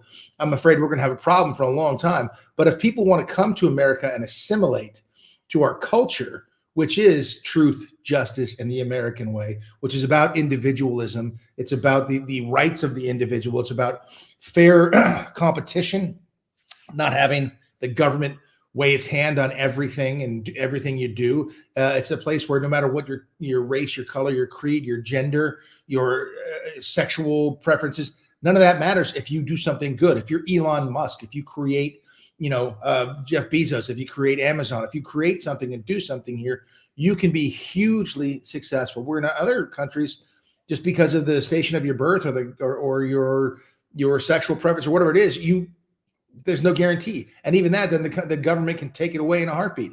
That's what, unfortunately, we're starting to go down that hill towards socialism, which I don't like, but that's why I love the idea of truth, justice, and the American way. And here you have the most powerful being on earth from Superman, who was raised in small town America with these small town American values. And that's why he's the most moral person on the planet, even though he could have been the exact opposite. And I, my dad was a farm guy from South Dakota, and he instilled those same values in me. So I see a lot of similarities between the two. That's why I'm the owner of the Fortress of Solitude. Well, and we're glad that you are. So I want to quickly let the panel, I know like Script Doctor especially is like myself, a huge fan of your show, but even probably more so than anybody else I know. So I'm sure he's got 1,000,001 questions, but I want to let him ask you something. And of course, I'm sure everybody else on the panel does. And we have actually a ton of super chats from last week and this week that are for you. So let's not waste too much time here and get to those. But the Script, I want to let you have the floor first, just in case there was anything you specifically wanted to ask, since I know how big of a fan you are of the show. Well, I quite enjoyed the show. I'm a professional screenwriter. I actually had to study the show in college. Again, I watched it as a kid, of course, growing up. One of the things I appreciated is that you as being a TV actor and being able to play this character on television through multiple stories, you are one of only really a handful of actors that got to not only explore the character in a multitude of ways, but also say some of the coolest stuff for Superman and Clark Kent to say. One of my favorite lines, one that I think really encapsulates the character, is when, and you delivered it quite well. I want to give you props for that. Is when you said, "Clark Kent is who I am. Superman is what I can do." And I think that goes into why we value Superman so much. And one of the questions I want to you, because you were a very young and new actor at that time, you got to work with an incredible cast. I would love to know what sort of lessons did someone like Kay Callan or Eddie Jones or Lane Smith impart on you during that process that shaped your career to this day? Well, the great questions, great points. But one of the things that's so wonderful about the show was that Superman, Clark Kent, had his father, Jonathan Kent, there, and his mother, and they were a big part of, what he would go through. Just like hopefully any normal family, if you're lucky enough to have both your parents, which is less and less likely these days, which is unfortunate. But having the dad and the mom, part of his life to give him advice and do those things was such a wonderful thing in the show. Eddie and Kay were so funny and so lovely as Jonathan and Martha Kent, and they provided some great moments and great advice when Clark was, wrestling with the problems that we all wrestle with. Of course, he was wrestling with them at a different level, but falling for a woman and having feelings and struggling through mishaps and this and that, always able to go back and lean on his parents. It was wonderful. But as far as the actors themselves, I mean, those guys have been around and Lane Smith as well. They would just start telling stories, and they would start telling stories of back in the day in New York when they were all up and coming actors and they're running around with, De Niro or whomever, and all the sort of stories they would tell. It was awesome. We got great guest stars like Raquel Welch and Tony Curtis and all these wonderful people that I would just be like, wow, this is incredible. I've grown up watching these people, and here I get a chance to work with them, and it's cool. So I always, try to shut my mouth, ask a few questions, and just listen to the stories and learn. And great respect for all those folks who came on. Great respect for Eddie, and great respect for Kay and Lane Smith and John Shea. And we had great actors, and they all had wonderful stories. And I just I was 26 when I got the job. And I just tried to soak up in as much as I could. Yeah, I was 26 years old. They were like, you're a little young. You were just a baby. Just a baby. Just a freaking baby. So it was a wonderful experience. Couldn't ask for a better way to start a career. And, one of the things that I get all the time is like, does it bother you getting called Superman? I'm like, would it bother you? How could that bother you? Yeah. Why would that bother me? No, that doesn't bug me at all. I've been able to work plenty since then. And, it's one of those things that, like, if you're an athlete like me, you're playing basketball or something and somebody swats your shot, get that out of here, Superman. It never goes away. It never goes away. So there could be much worse things to be stuck with, right? Right. I've been called a lot worse, so I'll stay with that. Remember, Dean Cain beat Bo Jackson in a game of basketball in an episode, right? So that's true. That was awesome. And Bo knows. Bo said, Bo don't know that. I know. And then the kids out there now are just going, who? One of the greatest amazing athletes. But you know what? You lived on beyond that because you were Superman, and you are forever now, sir. That's one thing I think you can always feel good about. And so does anybody else have any questions for Dean before we go to the audience, please? I do, in service of the quality sportsman that this gentleman is. Most people don't know that you were on track to be an NFL player. I think a lot of people realize that. Yeah. But you were injured, which is why you turned to acting. You also were quite an athlete in college. I think, does that record still hold up? The number of interceptions that you had in an individual season? I think your senior year. My senior year had 12 interceptions in 10 games, which is an NCAA record at the time for the most interceptions ever in a single season. Wow. Plus I did it in 10 games, which is 1.2 average per game, which still stands as an NCAA record. Average interceptions per game in a season. And also I still hold average interceptions per game for a career where I had 22 interceptions in 30 games, which is a wonderful thing to be able to, and I had fun in American Gladiators too. So it's a wonderful thing to be able to look back at and still see it in there.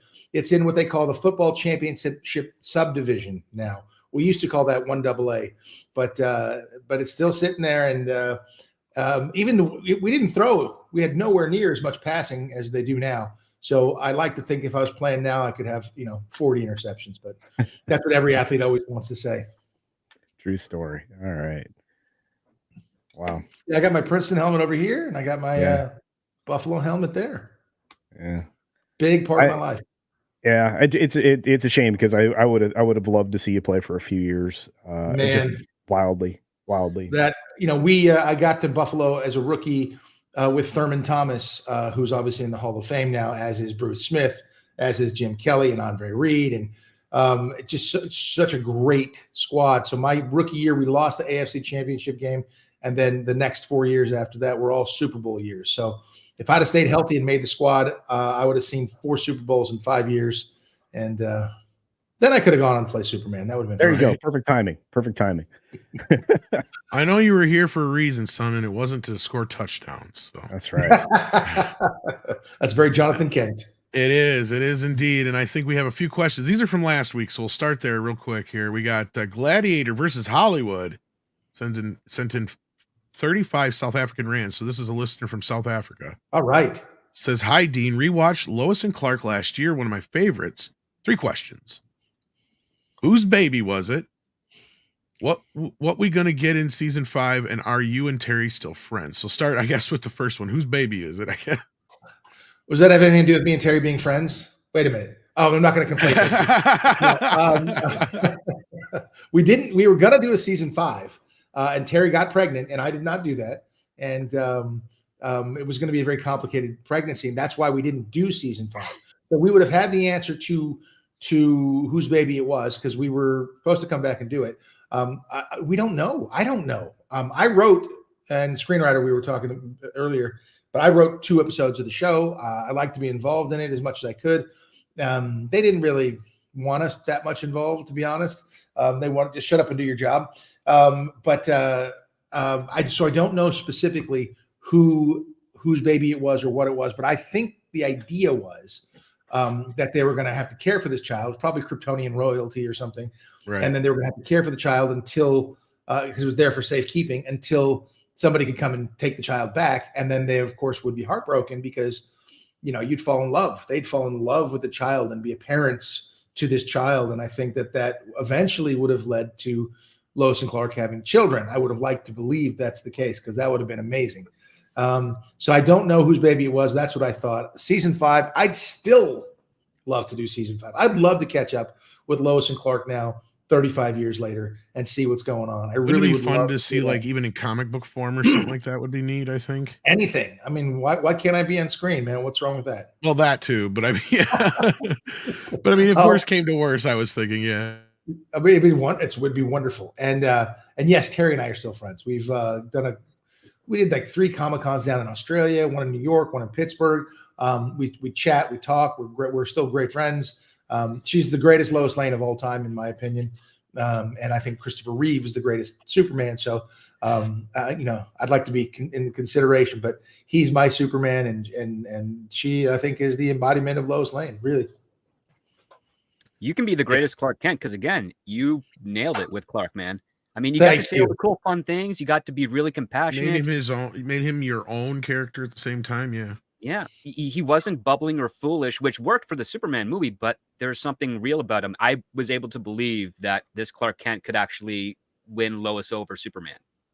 Yes. And by the way, did Script tell you that he's actually a script writer? Just wanted to point that out. I'm a professional writer.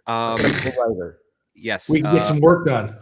Well, and oddly enough, in 2014, I did pitch to Warner Brothers doing a Lois and Clark revival. Just a 1-season, 12-episode thing. They were not interested. Yeah, that's shame on them. They should be.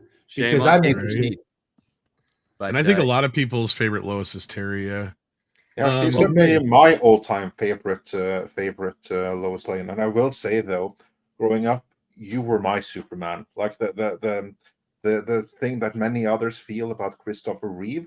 I saw those movies later. Oh wow! Growing up, you were my Superman. I love that. That's Yeah, a wonder. there you It's go. such a humbling thing to hear anybody say. But I mean, my son and I, we watch movies and television shows and things, and you know, we bond over those things. So if people have grown up and bonded over, you know, with their brother or their mother or their father or grandfather or whomever, family, it's a wonderful, wonderful, very humbling thing for people to tell me something like, "Yeah, you were my Superman growing up," and I am forever grateful and completely humbled. That was a lot of people invited you in their house every week. But we got another super chat from last week here from Hyper Guyver 2, who said, "Talk about a pack day. My generation Superman is here. Big fan, by the way."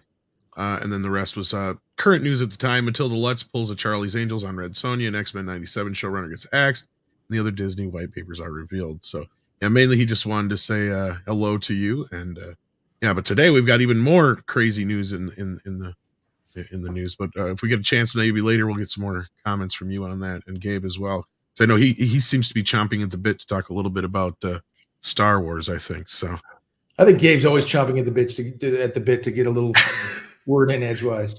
Yeah, and then here's me. Yeah. And here's our CFO, Mr. Mexican Iron Man himself, who says, "Mr. Cain, huge DC fan here. Just wanted to say thank you for all the great shows and ask you a question as to how does Hollywood get back to entertaining all of us versus being so politely segmented?" That's a good question. Or It's a great politically question. segmented. I think politically segmented. Yeah. I think What did I what say? we I'm do- sorry. politely. Politely. Did I say politely? I don't know You why. did, sir. They are anything but polite. They are anything but polite. Yeah, well, I think that they have an agenda, and I think people are turning that off. I mean, there's that saying, "Go woke, go broke," and when you're trying to, you know, indoctrinate people into a way of thinking or whatever that happens to be, it doesn't go over well. You know, I think we, like for Gabe and I, and was it Rick Rubin? Is that who it was, Gabe? Yeah, it was. We were watching this thing, and Rick Rubin was saying, you know, listen, like how do you make all this music for so and so? Because I don't make it for everybody. I make it for me. I make it for me, and it's my passion. It's what I do. And if you make your art for you, people will find it. And so, you know, like Gabe and I, we decided to make our own. So we did it. So we were completely happy to jump in there and put our story out there to see how people react to it. And I think that's one way, is like independent people just doing their projects and then finding an audience. You know, if we're successful with this book, which we already are, it's fantastic. And that goes a long, long way towards changing culture. Like he said, you know, politics are downstream from culture. Gabe said that earlier, and it's true. So, you know, if we're very successful, suddenly they'll want to make movies like Dean Cain, All American Lawman. They'll want to do projects like that because at the end of the day, it's a business and they want to make money. Right. Now, do you feel yourself kind of as somebody who doesn't follow like the typical Hollywood political movement that we're in the middle of now? As you know, you said, go woke, go broke. Do you feel yourself kind of being outsided or pushed to the outside of the business now because of your political views or your family views and all that kind of stuff? I mean, I am certainly seen as outside the mainstream because I say things like, you know, family's important. How dare you, sir? That's bigoted. And there's right and there's wrong. And then I'm also a deputy sheriff in real life, and I sit on the board of directors for the NRA, and I believe in the Second Amendment. I believe in the First Amendment. You should be able to say what you want to say, and I believe there should be more conversation and less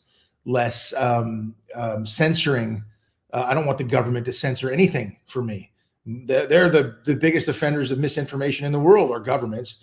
You know, so I'm very open about it, but I think, you know, it's a pendulum and it swings back and forth. Right now, it's gone so far left, and I think it's coming back to the middle. And that's really where I sit. I don't care what you do as an individual, as an adult. I don't want you to hurt children or do things to children. But as an adult, you know, do whatever you want to do as long as you're not hurting somebody else, and all the power to you. But leave the kids alone, you know. And so I just think that people are aware of where I stand because I speak my mind. And I can't tell you how often people within the entertainment industry or anywhere else that come up to me and say, "Hey, thank you for speaking out because you speak and say things that I believe in and I support." And I don't hear that much coming out of, you know, the quote Hollywood community. I just did a show called The Curse with Emma Stone, who just won another Academy Award, bless her. And she was extremely wonderful and nice and open. But I played a character who, you know, they were trying to sell a house, an eco-friendly house, and a mirrored house. If I like me, I come drive it up in my big old truck, which I actually do drive a truck in real life. My big old truck. I come in. I've got, you know, Blue Lives Matter, you know, kind of American flag on the back and all, and they're like so anti anything that I would come into. But then as they meet me and talk to me, they realize that my character was part Native American and he's fully for this and for that and blah, blah. And it was about them not judging a book by its cover, so to speak, or all the things that you heard. Thank you. I'm very honored to be a deputy sheriff. And so I think I got that job. They came to me because they actually, you know, played on that, on who I was and what I stand for. And then they kind of shocked the audience, I think, with the sort of turnaround. So I don't know, you know, I mean, Hollywood's aware of my positions, but I got all kinds of, you know, I've got 6 movies to shoot this year. So it's not like cool. I'm not, it's certainly not a slowdown at all. Well, that's good. Just different size projects and different kinds of projects. So you don't feel like you're being as ostracized as some others may have been, but at least probably am. But things are probably opened up a little bit more. It sounds like, yeah, that's good. So yeah, let's keep moving. You just what? I'm blissfully ignorant. Oh, blissfully ignorant. You know, I'm a football player. I just keep plodding on. There you go. And then we got Mizzy Buddy, who sent in a member chat and says, even Superman cannot defeat the common cold. Looking forward to next week. So this was sending some love when we got word that you weren't going to be able to make it because you were under the weather. Man, so a lot of love. A lot of love from the chat for you. And then we got Last Call with Troy Pacelli, who sent in 5 and says, Dean Cain is awesome, but I'm here for the Midnight's Edge crew. Thank you for keeping things thoughtful. Well, thank you, Troy. And then we had one more from last week before we get to the newer ones. Michael Nemo sent in 5 and says, love you guys and the channel. Love Dean Cain, although I'm not sure I can say with certitude that trans people are pretending like he has said. That's fine. You know, here's the deal. I don't care what adults do, but don't give me a 30-year-old man saying I'm enjoying girlhood because you're not. Sorry. Yeah. Yeah. I mean, I'm not against it. I wish Dylan Mulvaney all the best. Have a great time. Wonderful. Fantastic. But you're going to tell me you're a girl, I'm going to tell you, no, you're not. Sorry. Kind of brings a whole new connotation to the insult. Okay, ladies, let's saddle up. You know, a whole new, yeah. Again, I don't wish anybody ill. I'm all for everybody doing their thing. Go ahead, but you know, when my 13-year-old niece and godkids are looking at that, they're going to try to say, "What's the story there? Well, is that a she or he or whatever?" I'll say it's a he that decided he wanted to be a girl, and you know, and you can make your own judgment on that. But I don't, you know, women go through a whole different thing. And I think it's a slap in the face to women, especially when it comes to competing in sports and things of that nature. As an athlete, that's just absolutely wrong. It's just not fair in any way, shape, or form. They will ruin women's athletics if they allow that trend to continue because men have more bone density, more strength. If you go through puberty, I mean, it's just not even fair. You're trying to tell me men are bigger and stronger and faster than women. Is that what you're trying to tell me? This is true. We have better 3D depth perception. We have faster reaction times naturally. You're trying to tell me all this science, Dean? Come on. Science. Believe the science, Gabe. Right. Unfortunately, YouTube is not a believer in that particular brand of science. Yeah, unfortunately. On to the next. Yeah, well, let's see what the current audience has to say here. Many Dragon sends in a member chat and says, "Hope I didn't mean to bring that one up, but it kind of goes along with what we're talking about." What does her being a lesbian have to do with the story about sisterly love? Do you have to be gay to like Brother Bear? Both movies are about family. Yeah, what Many Dragon was talking about here was the Leslie Headland quote. I don't know if you guys are. Yeah, in conjunction with the Acolyte. In conjunction with the Acolyte, yeah. I meant to bring up the one after this, but yeah. Yeah, I got no feeling on that because I don't know what the heck you're talking about. Yeah, well, we'll come back to that one. Yeah, we'll come back to that one. This is one for you. This is what I meant to bring up. Sorry about that. Alan Octavian Moldovan says with a member chat for 31 months. Thank you for being here for so long. Says, hello all. I hope everyone is well. Oh, especially Mr. Cain, considering he was sick last week, I'm sure. Yeah. What is it that brings you the most satisfaction as an actor? That's a great question. From all the work you've done, cheers. Well, it's a wonderful profession to be in the world of filmmaking, because you can affect people's perception of an event, of something, of people. You can move them. You can make them feel emotion, whether it's happiness or sadness or forgiveness or whatever it happens to be. You can take people on an emotional journey, and it's a wonderful, wonderful thing. When somebody comes up to me and says, you know, I grew up with you as Superman and I bonded with my grandfather, or it helped me get through high school because I was bullied, or whatever it happens to be, it is, like I said earlier, it's so humbling to have an effect on people's lives. And I take that very seriously, and I appreciate that. I take that to heart.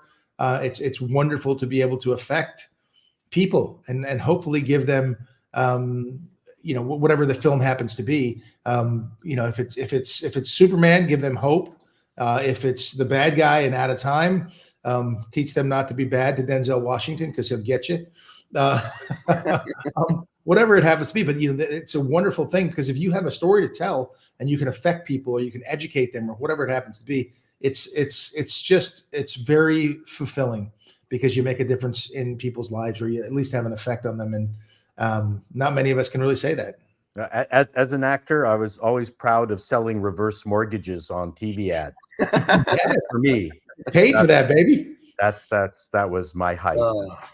Can you tell us how to save money with Geico? I can do that also. Paul, awesome. Is amortization right for me and my family? Depends on what.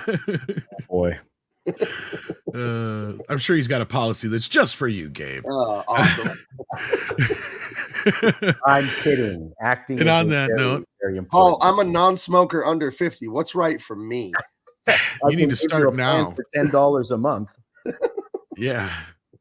Maverick Christian has a super chat here for $5 and says, as someone who watched you back in the 90s as Superman, I loved your you're about 25 years too late tweet. Yes, you can have a multicultural Superman. Yes, multi-ethnic, whatever it happens to be. You know, and we did that. And Lois and Clark was run. It was called Lois and Clark. It was, you know, she ran the show. Lois was the engine that drove everything. A strong, independent woman, but who still wanted love and also wanted to be protected. You know, and the sort of the roles were very clear. But she drove the show, and we weren't trying to go, oh, women's lib and this, that, the other. It was telling a great story, and Deborah Joy Levine, who created the show, did a great job. You know, the fact that I was a Japanese Superman, you know, the quarter Japanese Superman, you know, it was funny because I'd always known, obviously, that I was Japanese, and I knew that my dad was my adoptive father.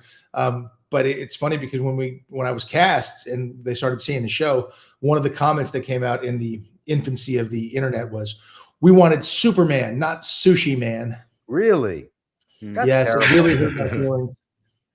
Wow. It didn't hurt my feelings. And to your point, one of the attributes that made that show work was that Terry's Lois Lane wasn't anti-man. She was anti-loser. Like the guys that were pursuing her were actually kind of pathetic. She was only interested really in Jonathan Shea's Lex Luthor and then Superman. Like she was into men of achievement that basically could stand up to her own standards. And like, that's not a bad message to push when it comes to that.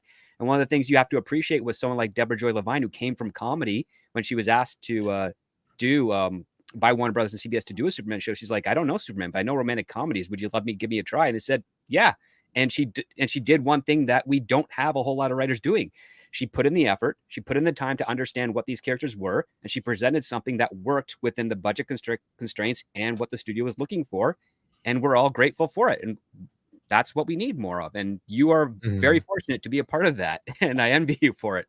Because we got a little bit of the romance. Bob Butler, who directed it, was so important that he did what he did, which is he took us, we had a couple weeks, 2-3 weeks before we ever started shooting, to just break down who each character was, where they came from. He's the guy who was known as the pilot maker. If he directed your pilot, you're going to go to air. He did, Hill Street Blues, all sorts of different things. And I remember how important his leadership was for me in crafting how I played Clark and Superman. It was so important. God bless him. Rest in peace.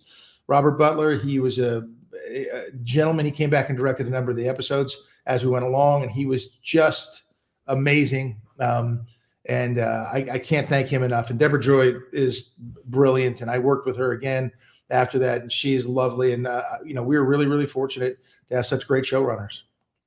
Yeah, I mean, I was just to say, that was kind of the beauty of your show, was like the Donner films kind of introduced the, flirted with, to be punny, the idea of romance between, more so, because even you go back to the old George Reeves show, there's like nothing there as far as like romance between Lois and Clark or Superman and Lois or anything like that. But they introduced like this love triangle idea throughout the years. And you guys really got into the like, well, okay, what would it be if if these two were actually dating? Like, what would the hurdles they would have to go over and the hoops they would have to jump through to be able to have this relationship? And that's what I think worked about that show so greatly. It was wonderful when we got to sort of sleep together and ended up on the roof, the ceiling. That was interesting too. All the fun you can have when you're dating Superman. Yeah, we were, right? We were on the roof. We were on the ceiling. But Absolutely. It was fun. We had all of that had a nice, wonderful feel and a wink and a nod and a smile. And that's what I loved about the show. It's got a great feel. They really put together a fantastic feel. The look, the sort of the tone of the whole show was warm and welcoming and lovely. And I look back at it now with just tremendous fondness.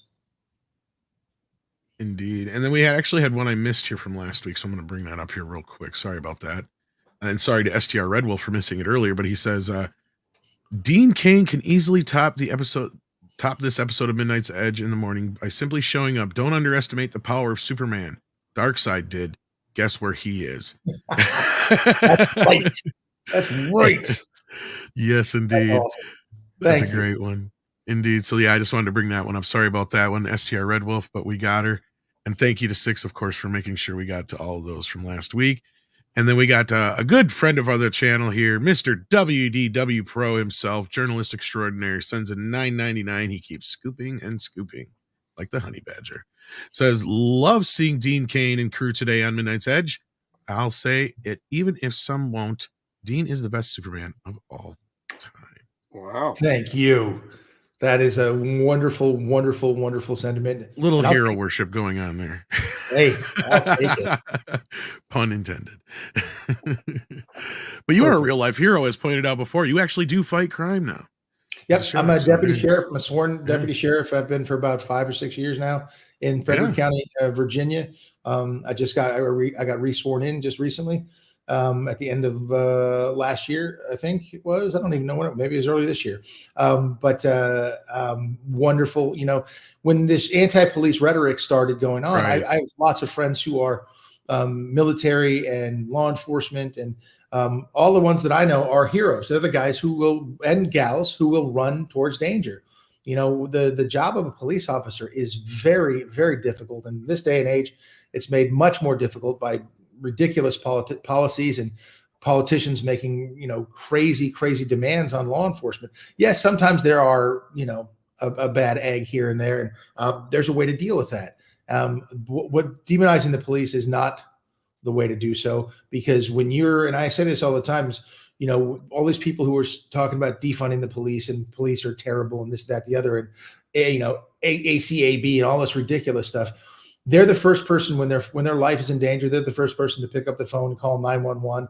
And when they do, a hero will show up, and that's going to be a man or a woman police officer, and they'll be there to help you. And that's their job. And I grew up, it was, don't talk to strangers unless it's a police officer, because they're there to help. And that I would like to see that be the case again, that respect for law enforcement, and I'd like law enforcement to be very respectful. That's what we're taught. And when I'm trained, everything is about de-escalation and being respectful until you have to, you're prepared if you have to use force and deadly force. If that's the case, hopefully that never presents itself to me.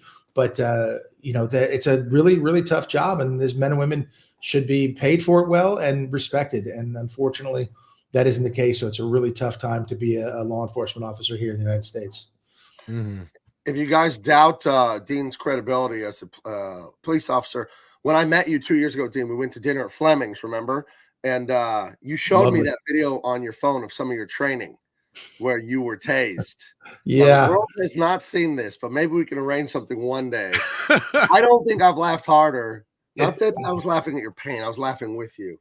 But, yeah, it's getting tased is not a pretty sight. You're not cool.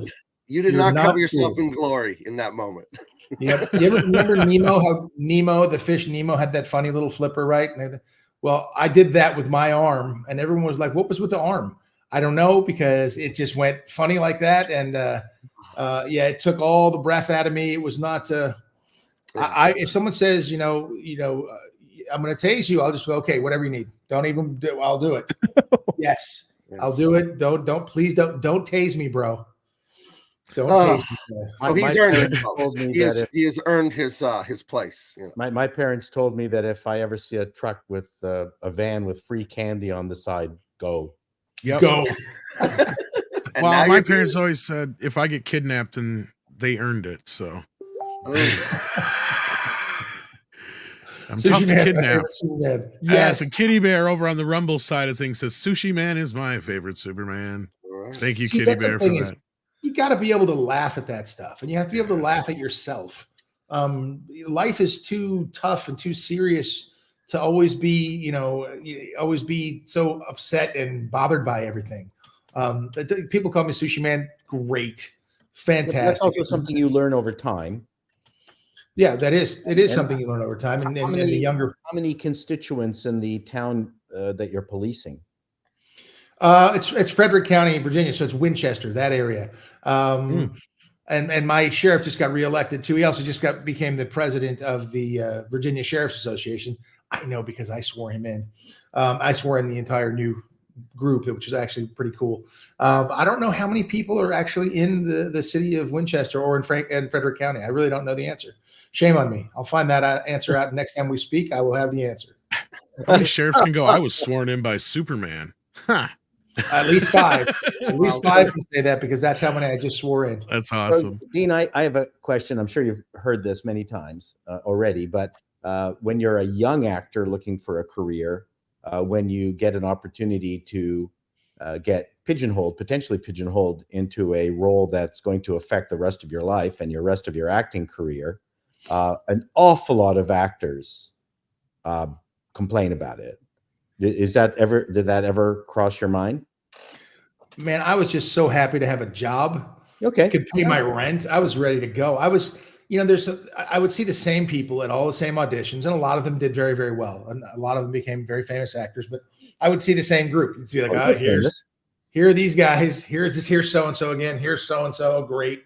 Here's some people I know who are on shows. You're like, ooh, I'm competing with them for this. And so you see those people, but at that time it just sort of snapped for me where I had a bunch of different possibilities. I could have done 5 or 6 different shows that year. Mm-hmm.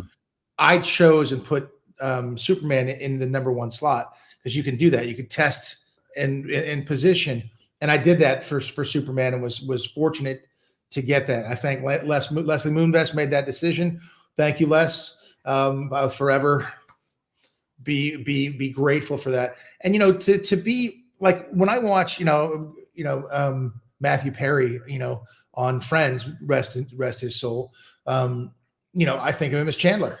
I'll say Chandler. You'll even you'll say Joey or Phoebe or whoever it happens to be. Mm-hmm. And if you play a role that is that ubiquitous and everybody knows who it is, I don't, if I didn't have any other work other than that, maybe I'd be upset. But I've worked so much since and have had so many opportunities that I can, being known as Superman. My buddy said it to me when we were when I got the job. We went skiing like right afterward. We had a planned ski trip anyway. We were going up on the chairlift, and it was quiet and the snow was falling, and we were just sitting there. And I was thinking, oh my gosh, I got this role. What's going to happen? And he just says, dude, for the rest of your life, you're going to be known as Superman. What does that feel like? And I was like, I don't know. It's just overwhelming. I haven't lived the rest of my life yet. Yeah, exactly. And then he tried to push you off the chairlift and said, Yeah, the rest of your Fly, life, motherfucker, fly. Yes. Did you Yes. know for sure that the season 2 was going to be picked up, or was there like a period of time where you were on tenterhooks? We were always wondering. We never knew. From season to season, you never knew. No, you never really knew. You weren't positive. Yeah, I mean, you'd find out closer to the end, but there was always something they were talking about ratings and how we're doing. And remember, there were only 3 networks really back then, and the 4th network, the CW, sort of came in. Now there are 9 million. So it was a big deal, and it was. So how did that feel? Because I mean, that always bothered me with what I was doing, is that there's so many other people with your career in their hands, right? Yes, but you can't influence. You can't do anything about it. No, nothing you can do. You're on for the ride, Mhm. And it's a tough place to be. People don't realize what it's like to carry a series, man. That is especially when it's a series like it was one of the big 3 networks, So there's a whole machinery that goes into it. Whether it was Lorimar Television, which later became Warner Brothers Television, or ABC, the network, whatever it happened to be, there were so many things that I had to get used to that were just absolutely shocking. You're like, wow, I didn't realize what a big deal this is. And, there's millions and millions of dollars on you showing up every day and doing your job every day. And then even when you're out and doing the press for things, everything's on the line all the time. It never feels like, oh yeah, I'm rocking it and crushing it. You're like, wow, there's just tremendous responsibility. And I grew to love it, but at first it was overwhelming. Can I ask you about that exact same thing in regards to how football may have informed that? Because on the football team, you're playing safety there at Princeton and in Buffalo. If the quarterback goes out and throws the interception, you guys lose. Well, you didn't do that, but you got to stay cool and calm. Did that help you when you're on TV and you see, hey, maybe something's not going right, but it's not me doing it? But did football help you with the team dynamic of acting on a big production like that? 100%. Football, football is a meritocracy. I mean, you work hard in the off season. You do, it's going to show up on the field. And unfortunately, that's not the same case always with acting. But football, teamwork, the ability to get through adversity and all that stuff it goes to the very core of who I am. I need to take like 10 minutes really quick. I'll be right back, but I got to take care of something here at the house. So if you guys excuse me, I'll be right back. Sure. We'll let you take a break, and then we'll get to some other stuff in the meantime while you're taking a break. No problem. So while Dean heads off there. Yeah, we have plenty other super chats in the meantime. We do. And I know you wanted to chime in a little bit about the Acolyte. Yeah, I was finding my Star Wars one to get into. Yeah, so let's here we got Ramble Gamble, who says Headland Frozen, they fanfic everything into a sexual relationship. They don't recognize platonic familial love. Yikes. Yeah. So yeah, I saw you post a few things about the Acolyte, Gabe. So that was something we talked about before you got in here. Well, I think this whoever this super chat Ramble Gamble is exactly right. I'll back up a little bit to the Sweet Baby stuff with the Suicide Squad video game and all that. And I worked on the Arkham City comic books with the original art director, designer of the character designs, Carlos de Anda. He's a very good friend of mine, DC comic book artist, and he lives here in town in San Diego. We're actually friends. And we did the Arkham City comics with Paul Dini, the creator of the old Batman TV show from the 90s, the best Batman cartoon ever. And I was just so offended at what these ESG, DIE, or whatever, DEI people have done to Arkham City with the new Suicide Squad game. So I posted about it. It's my biggest tweet ever. It got 3-4 million interactions or whatever. And people and in that game they turned the sexy seductress character Poison Ivy, they turned her into a little Greta Thunberg like little girl. And people are like, oh, you're just mad because you can't get off to like a kid or something like that. And it's like, why do you guys have to sexualize everything like in that way? It's like you can see female beauty and stop there and just appreciate like she's beautiful and that's what she's supposed to be. It doesn't have to be complete degeneracy and perversion. And I feel like the SJW people, there's like this binary where they take away all beauty, and if there's any beauty, that means porn, basically. And it's like, what is wrong with you people that you interpret just normal female beauty as absolute degeneracy? I think my own personal theory, I don't have proof, but I'm just trying to use common sense. I think it's a generation of people raised on internet porn. So everything is like perverted and demented like that. And I think that's a whole other issue about how bad that is for society. But yeah, I do think that there's stuff with the Acolyte. I don't know much about it, but I saw a little speech by that director lady in the pink dress with like the weird ponytail and glasses. I forget her name, but I saw her at some press Leslie event. Headland, yeah. Okay. And it was, people are saying, I don't want to take her out of context, be unfair, misquote, but are people saying she's equating sisterly love with lesbianism? Is that what people, is that kind of what saying? she's saying is that since there wasn't a platonic relationship in Frozen, she wished she had something like that as a kid, and then maybe she would have had an easier road as a lesbian. And that's where I was making cracks. She doesn't equate it directly, but indirectly. Yeah, indirectly, yeah. This movie, thankfully, had no of that horrible heterosexual love story. Instead, you just have these two ladies bonding together. Fine, they were sisters, but as a lesbian, I could relate to that. That's kind of like what she was saying. Okay, well, yeah, I'm only 45, but I've lived long enough and raised a family where I'm no longer mad at these people. I really do pity them. They seem so lost and confused, and what they're doing is so destructive, and it's bad for them and it's bad for culture. And I don't know, it'll just be another massive failure for Disney again.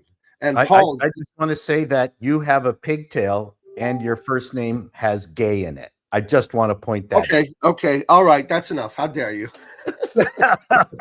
Well, you pointed out something brilliant to me. You were on my show, Double Impact, my 80s and 90s action movie improv comedy review show, every Wednesday night, 6 p.m. Pacific. Tonight, we're doing Back to the Future.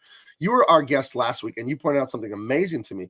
You said communism never caught on in America because the working class after World War II, they got paid good. You could work at the tire factory, buy a home, go on vacation, send your kids to college, buy reliable vehicles. You weren't rich, but you were middle class. So the commies could never get the workers to hate the factory owner back then. So their new plan, you said, was identity politics. Instead of class politics with the money, since it wasn't working because the middle class was so strong, we'll get black against white, gay against straight, atheist against Christian, and it's working like a charm. It is working exactly as designed. And again, that's what Dean and I want to be an antidote to. We want to be like, no, fathers and families are good. Traditions are good. Masculinity, hard work, resolve, standing in the face of danger. It's good. And not because I think it's good, because I observe that it's good, because it's given us everything great that we have. Go be whatever religion you want. Be different from me. That's fine. But I think there's a core set of values we understand are tested and proven. And the nuclear family, as much as modern people want to deny it, it is the engine of Western civilization. It really is. Everything that built everything amazing that we love and have all this abundance, it was built by people with European Judeo-Christian values that were family-oriented. Were they perfect people? No, everyone's a sinner. I get that. But in general, directionally, it was family values. Mother, father, children raised together with consistency. You take that away. I'm Mexican, right? I'm half Mexican. Look at the barrio. Look at the ghetto. Look at the places that are failing in the West, that are failing the people there. They're missing a family. They don't have fathers and things like that. So to me, again, in Dean Cain, All-American Lawman, which you can get right now, bigmancomics.com, fathers are a huge part of it. When I write stories, and Dean's values too, it's action and adventure, whatever, wackies, 90s action, but there are deep, deep themes of how important all this family stuff is and sacrifices. And we put that in there. We make it as fun as possible. You will never feel lectured. Ask anyone that has the book already. It's a thrill ride, the book. But we want to make sure you understand. I can compare it to this. Indiana Jones and the Last Crusade. You have Henry Jones Jr. and Sr., right? Sean Connery and Harrison Ford. That father-son dynamic. You see how beautiful the relationship is, but you don't ever feel lectured to. You just have a blast watching it. That's what we do in this story too. So again, all of this, politics being downstream from culture, it's not lost on me how important this is. And a lot of the trouble we have now is the destruction of the family. And I feel like Al Bundy and Homer Simpson, as funny as they are, they perpetuate that stuff. They really do help it. They grease the skids for people to accept that as reality. I had to run off and save some people, but I just told you guys that I had to go. My oven, I had to I left the oven on at home. I'll be right back. Boom, boom, I'm back. There so you go. Know that people are safe now. Don't worry, Dean. I was able to Australia. He did a great job of vamping. Yeah, and believe it or not, Dean, I was able to talk the entire time you were gone. I would bet on that. I would bet that would be the case. I talk So a how lot. was the weather in Australia, Superman? I mean, It was, it's funny. There was a storm over Sydney. Whatever. Yeah. How's the weather in Spain No. these days? no, but I love how Gabe was talking about too, and that's something I've said before too. Because you're right. They took this from being a class thing, right? Because it used to be all about the man, right? Right. Us versus the man, and the man meant government, the rich man, authority. Right. So they're like, well, how do we change this? They just put white in front of that. Right. And it's the same thing with families, right? Like you said, they're dumbing down the dad. Right. Right. But that trope's been going 'cause on for a long time. I mean, look back at Married with Children. I mean, Right. it's similar era to the wonderful show that But Dean was more in. important, what did you think about the episode where you and Lois had to team up with H.G. Wells? That was awesome. That's my favorite episode. I mean, he was so great, and he was a wonderful actor and fantastic, and it was fun to be able to time travel and do those sort of fun things. It was great fun. Plus, we got to get out of sort of our regular skin. So for us, it was a lot of fun to play sort of other characters, the Fox and this and that. And she was a maiden, and Terry's got such great range as an actress. It was great fun. So that stuff was great. But I really wanted them to be parents. I really wanted Lois and Clark to be parents, and I thought that would have been amazing. And I guess they've done that on Superman and Lois. Now, I haven't watched it. I saw a little bit of it. I like Tyler Hoechlin. What a great guy he is. And he does a great job playing Superman. I've heard good and bad about it. I haven't checked it out myself yet either, but I know a few It's people. got They that don't have enough tone, fun though, the stuff same for sort of Superman as a tone. dad. What's that? They didn't do enough fun stuff with Superman as a dad. They only did one, which is he's pretending to carry a water cooler that's supposed to be heavy. And he's trying to am I doing too much? Is it too heavy? Am I faking it being too heavy or not? I mean, that's just something that's funny. A Clark Kent would do with his kid if his kid knew that he was Superman. But you never get any more of that. Like, where's the humor, the joviality, the stuff that, like, what I loved about Eddie Jones when he was playing Jonathan is that he was a very traditional type of dad, but he was also progressive because he was very encouraging of his wife and her exploring those things. He's very encouraging of his son and had an egalitarian stuff, but he also joked here and there. Oh, yeah. and it's like, well, obviously Clark would do that with his boys or daughters or whatever he had. And where are we getting that? We're not getting that. It was all pushed aside for what happens, unfortunately, with CW as that tier of network it is. They go towards the Dawson's Creek kind of thing because that ended up being the foundation audience that they targeted, and that carried them through. And that's just good business, really, when you want to appeal to your core audience, obviously. Right. But it doesn't always work with every iteration of the types of stories you're telling.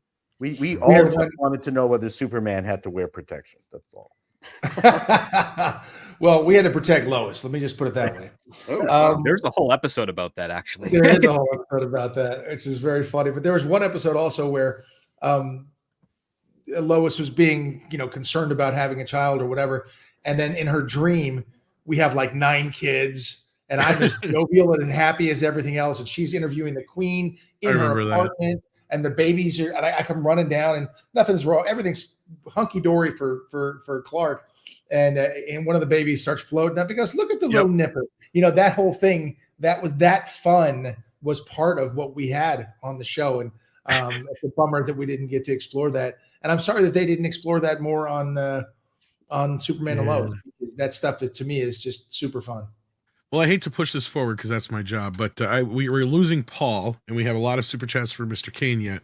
So this one's for Paul before he has to go because he has to leave us and get to work. Accident Seller sends in 50 Norwegian krona and says for Chato, Pissney presents the Acolyte. It's coming space. Whoa, that's 3 bodily fluids in there. That's a 3-body problem, sir. Gross. So glad one can't downvote super chats. Yes. Accident Seller knows your humor there. Well, I mean, I think I started a trend with my comment on their poster that has turned into Meme City. Oh yes, it didn't take long for the internet to come to the same conclusion as I did. So I won't mention it. Yeah, a lot of hygiene related posters. Let's say female hygiene. Yeah.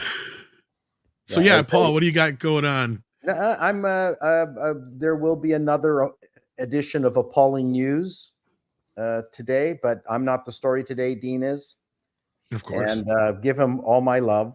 Here you go, Dean. There you go. Buy his comic book. Yes. Yes. Support the Gabe over there. Gabe. That's over right. there. And, Yeah. He said my name starts with gay and I have a ponytail. Now I'm Yep. gonna shave my head You've been later. picked on by Paul. That means you're one of How us now, dare you? Gabe. Just How so dare you you, know. sir? That's right. Listen, have fun, everyone. Enjoy the rest of the show. I have a business to run, so Thank you, Paul. I'm going to go back to that. Adios. Love you all. Take Bye, care. everyone. Can't wait to hear what you think of Ghostbusters, by the way. Oh yeah, right. No, I'm serious. He's a gear porn guy. I want to know. So let's get back to these questions for Dean, because you guys have been so generous and so patient. Chaos Sonic 1 has sent in 5 and says, Dean Cain, there was a story called Superman Red Sun where Superman was raised in the Soviet Union and he became a dictator and Russia still fell. Are you familiar with this one? I've heard of the concept, but I'm shocked that Russia still fell, other than the fact that communism always fails, and so does socialism. But outside of that, wow, I didn't. I should actually pay attention to that. Is that a whole comic Didn't book? they do an animated version of it They too? did an animated Yeah, version. it's an animated miniseries. Well, it's not an animated miniseries. It's a comic book miniseries which is released in one trade paperback, and it's sufficiently famous that it has also been made into one animated special, like 80-minute special or something, which apparently is quite good as well. I haven't seen it myself, but I'm familiar with its existence, like you. So yeah, that's something that is relatively easily digestible. Isn't it kind of like Homelander? Maybe. I Sounds Possibly kinda a like- little bit, yeah. Enough A of little that bit, either. but the odd part is that Superman still is trying to be Superman at the same time. It's Yeah. very weird. It's just, his innocence and approach to loving people, but through the lens of communism. It's very, very weird, but it's an interesting story. I don't mind I'll have to also check ran it out. stories, but we all know that Rocky single-handedly ended the Cold War, so That's right. that's just a known fact. Living You in can change. We can all change. All right. Actually, before we get to the super chat, I think Culture needs Yes. to leave. Oh, I'm sorry. Okay, Culture. No, I don't know if we had anything specific for you, but Probably we want not. to thank you as always, brother. I appreciate being here, Dean. Congratulations on all of your amazing success, and I cannot wait to get your book. And Gabe, I think your hair is fine, so don't take that personally. I think it's I'm outta lovely. here. I think see you know you- what? I think Paul's Don't listen to really Paul. jealous. You Paul's look jealous. fabulous. Okay, it's fine. All right, That's so you guys. That's right. Paul's just jealous. That's all. That's right. Okay, so back to Troy here. Troy sent another one from today. This is not from last week. This is from today. So Troy is here, and he sends in 10 and says, I suspect another hero needs to be honored.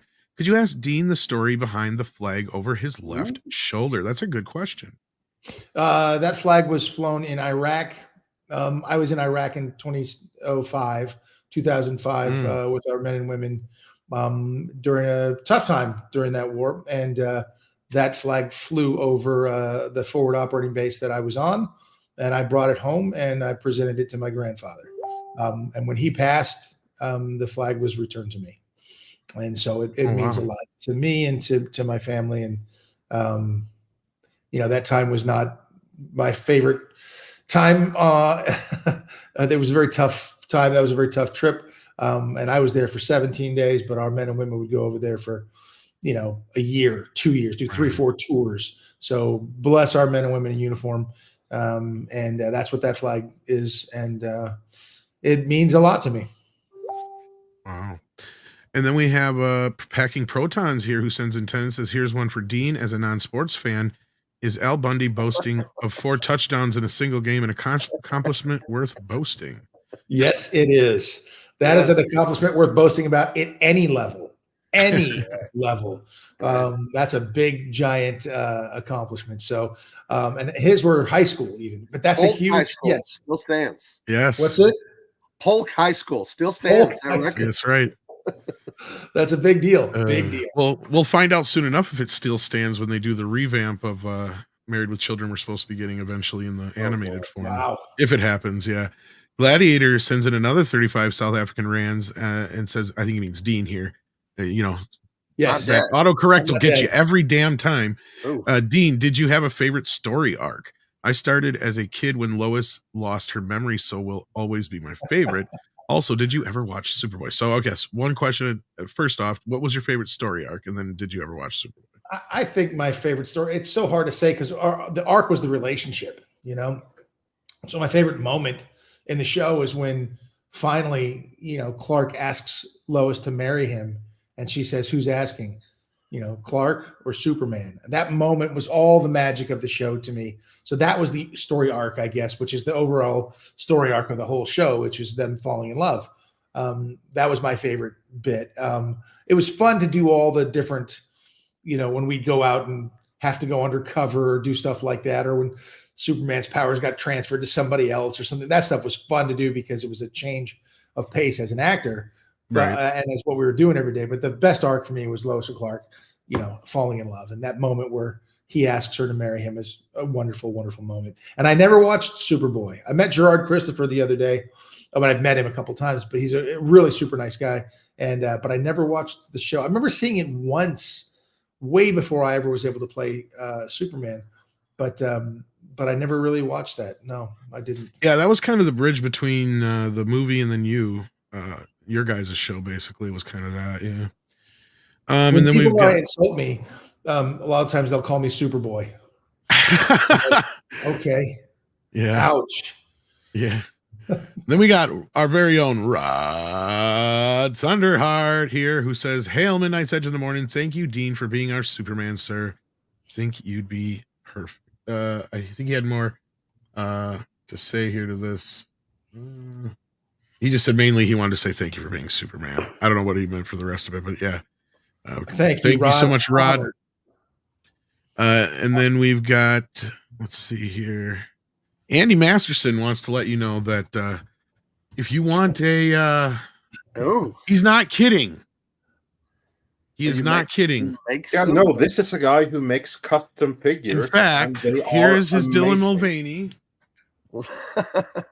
That is awesome. And he has actually made a figure for me, Bat Tom, because I have this ongoing character. You have to assume that one ends. So yeah, Dean, when you have your birthday, if you want Bat Tom to give you a custom greeting, this is who will do it. They do it for $20. Can we $20? Can we zoom in on this here? This is hilarious. Instead of Mattel, it says can't tell. It says marketing. It says marketing disaster Dylan. And the brand. Yeah, let me bring it up in a different where we can actually zoom in on it. Brilliant. Yeah, because he does. Andy does amazing freaking work. Detachable, reattachable member. Oh boy. Former #1 selling beer. Wait, Bud Light. Is that next contains to his head? Is that what I think it is next to the head there? Probably. That's contains very small parts. Caution. Man packs, not Tampax. Man packs. Redundant sports bra. Yes. Redundant sports bra. Yeah. For all ages and genders. Rectal man pawns. Okay. Andy, you are a legend. Yes. Andy, you are a legend. I like the Decepticon symbol. I think the that's Decepticon is an exceptionally good touch. Okay. Man, it doesn't stop. That's brilliant. So if you really want one of these, I can help hook you up with that. Just let me know. Go on my wall. Andy's a good buddy. Class up the place. Yeah, indeed. Wow, where were we here on our super chats? Bad News Badger asks a question that goes around often here for 20 Danish krona. Dean, what is best in life? What is best in life? Family. Good answer. I think it's to crush your enemies and see them driven before you and hear the lamentations of their women. Ding, ding, ding. That is the correct answer, Gabe. You got the right one. Is that what it is? The other one's That's good. what family Family is is. good. But That's family is the ones who help you crush your enemies, see them driven before you. And they also like to hear the lamentation of the women. It's like entertainment. yeah. It's from Conan. Come on. I know. It is, yeah. It's a Conan bit, yeah. What is best in life? That's what they ask. But I remember the call. I just remember hearing the lamentations of the women. I know, that's the only part anybody remembers. Yeah.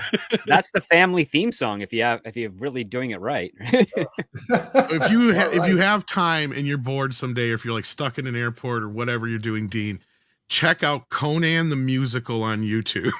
I'm writing it down. See them That dreaming sounds before you. You the lamentation of the women. That is a work of art. It really is. Oh my god.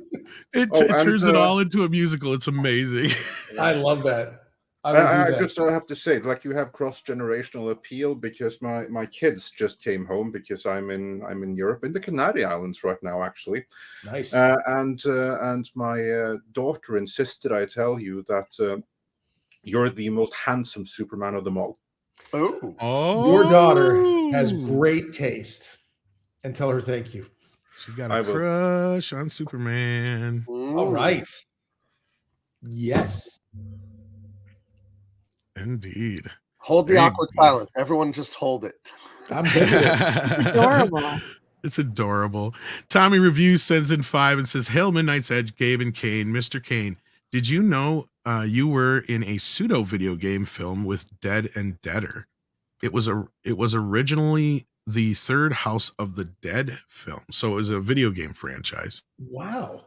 I didn't know that was the case with the film. God, that was so much fun to do, though. So you can It say was you've done so a video much fun. game movie too now. That was so much fun. It was great fun to do. I didn't realize that was the third House of the Dead film. I did not have a clue, but I loved it. Had so much fun because great friends of mine were the other actors, Guy, Tori, and Susan. And they were just wonderful, fantastic people. And we had a great time. And, I got to play partially dead. And we had a lot of fun. We had a lot of fun on that film. So I did not know that, but it's one of my guilty pleasures to go watch that thing over and over again. I have to throw in another question real quick. One of my all-time favorite movies, like the most hysterically funny movie I know, is Rat Race. How fun was filming that? Yes, and this is why I brought it up for you on Flashcast, Andre. I know this.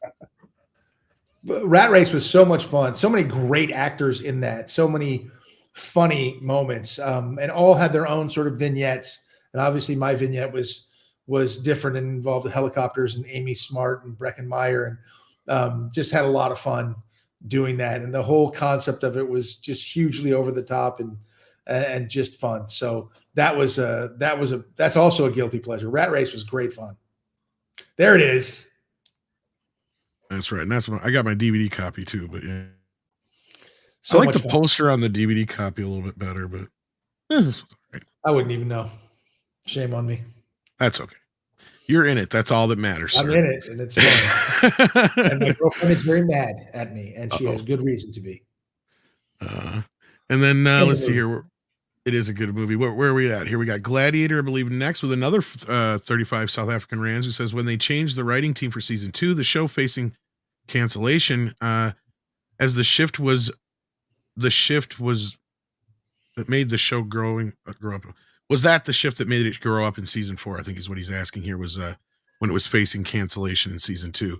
I think what you may be wondering is, just judging from Star Trek Discovery, the series that hasn't really done wonders for the Star Trek brand.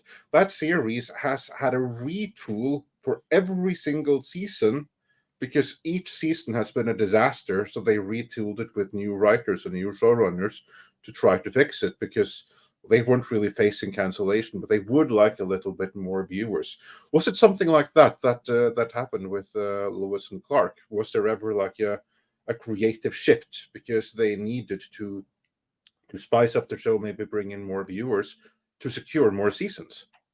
Yeah, well, that did change. We had a whole change of leadership where Deborah Joy Levine, who was a great creator, I can't speak for the studio or what they felt. But it's one thing to be able to create a show, and it's another thing to run the show. And so they brought in a new showrunner who was great, and ended up doing Supernatural for years too. And he's just a great guy, and he just he runs a very tight ship. But they wanted a shift to some more actiony stuff, and which I was all on board for. It was great fun for me. But we had a whole different group come in. Bob Singer and his whole group came in, and that was certainly a shift, and it was because they wanted to changed a little bit the direction of the show. That is very accurate. We weren't facing cancellation. We always felt like, we were always watching the numbers because we always felt like, maybe we're on the edge. And I remember actually trying to, when I was writing episodes, trying to put in bigger B stories so that we could maybe get a day off. I would get like 1 day off. I would get 6 days off of the whole season.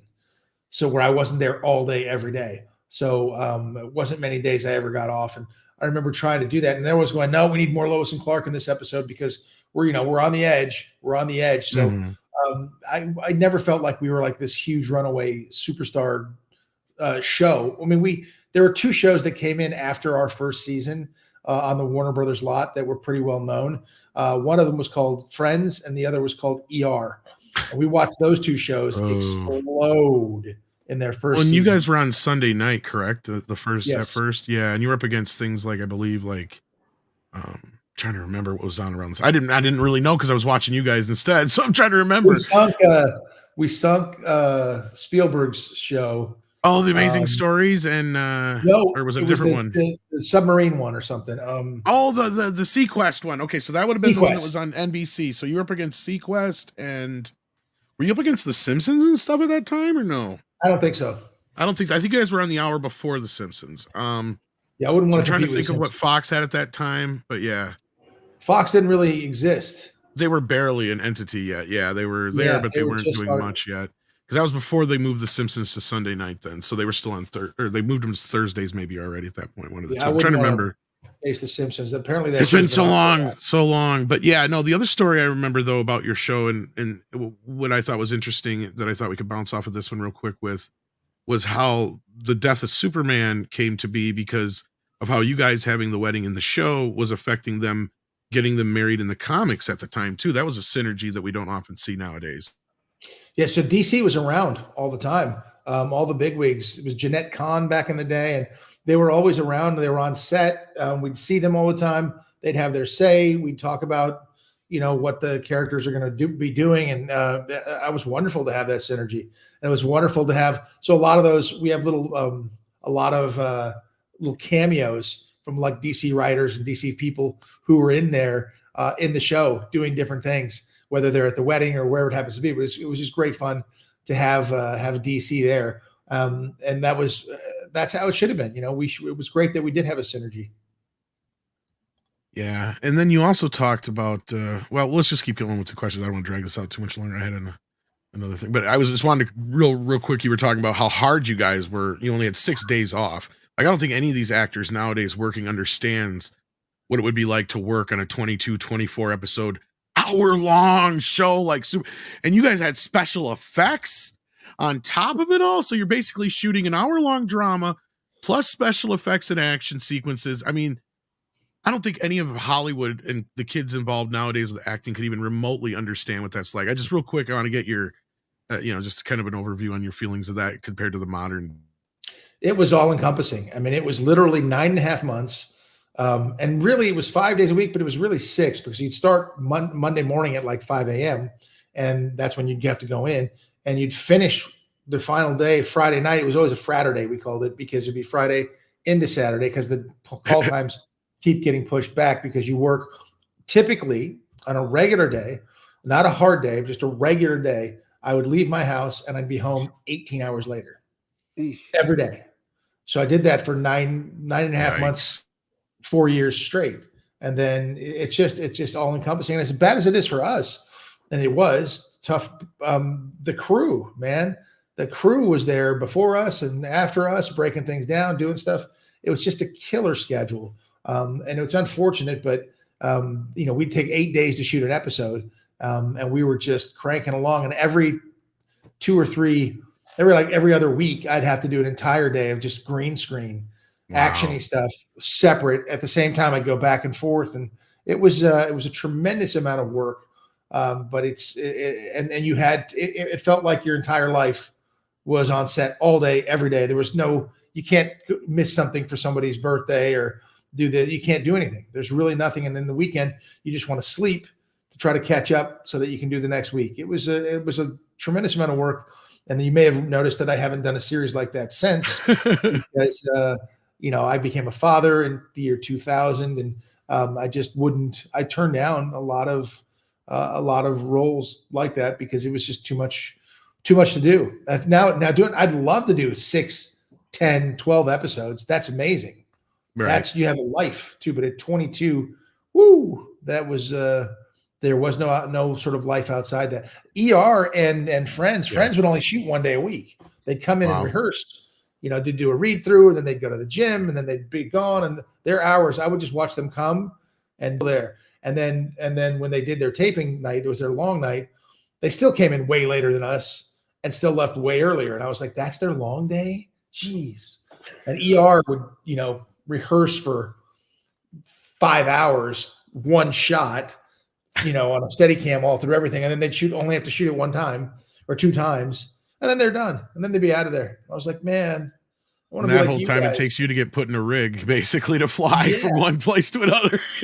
We were just there all the time. And so I think those guys kind of felt bad for us. They're like, yeah, there goes Lois and Clark people still here. I think they live here. And we basically did. That's insane. You are truly a Superman to be able to do all that. But Melina sends in a very generous Canadian $20. It says, I used to watch Lois and Clark with my mom when I was a kid. Mom was a huge fan of Superman as a child. Sneak reading her brother's comic books. There you go. See, women can be fans. I have to embarrass myself for a second. I had a huge crush on your Clark Kent too. Had? What is this had? Past. Oh, maybe she's married now. I was going to say maybe she's married now. That's fair.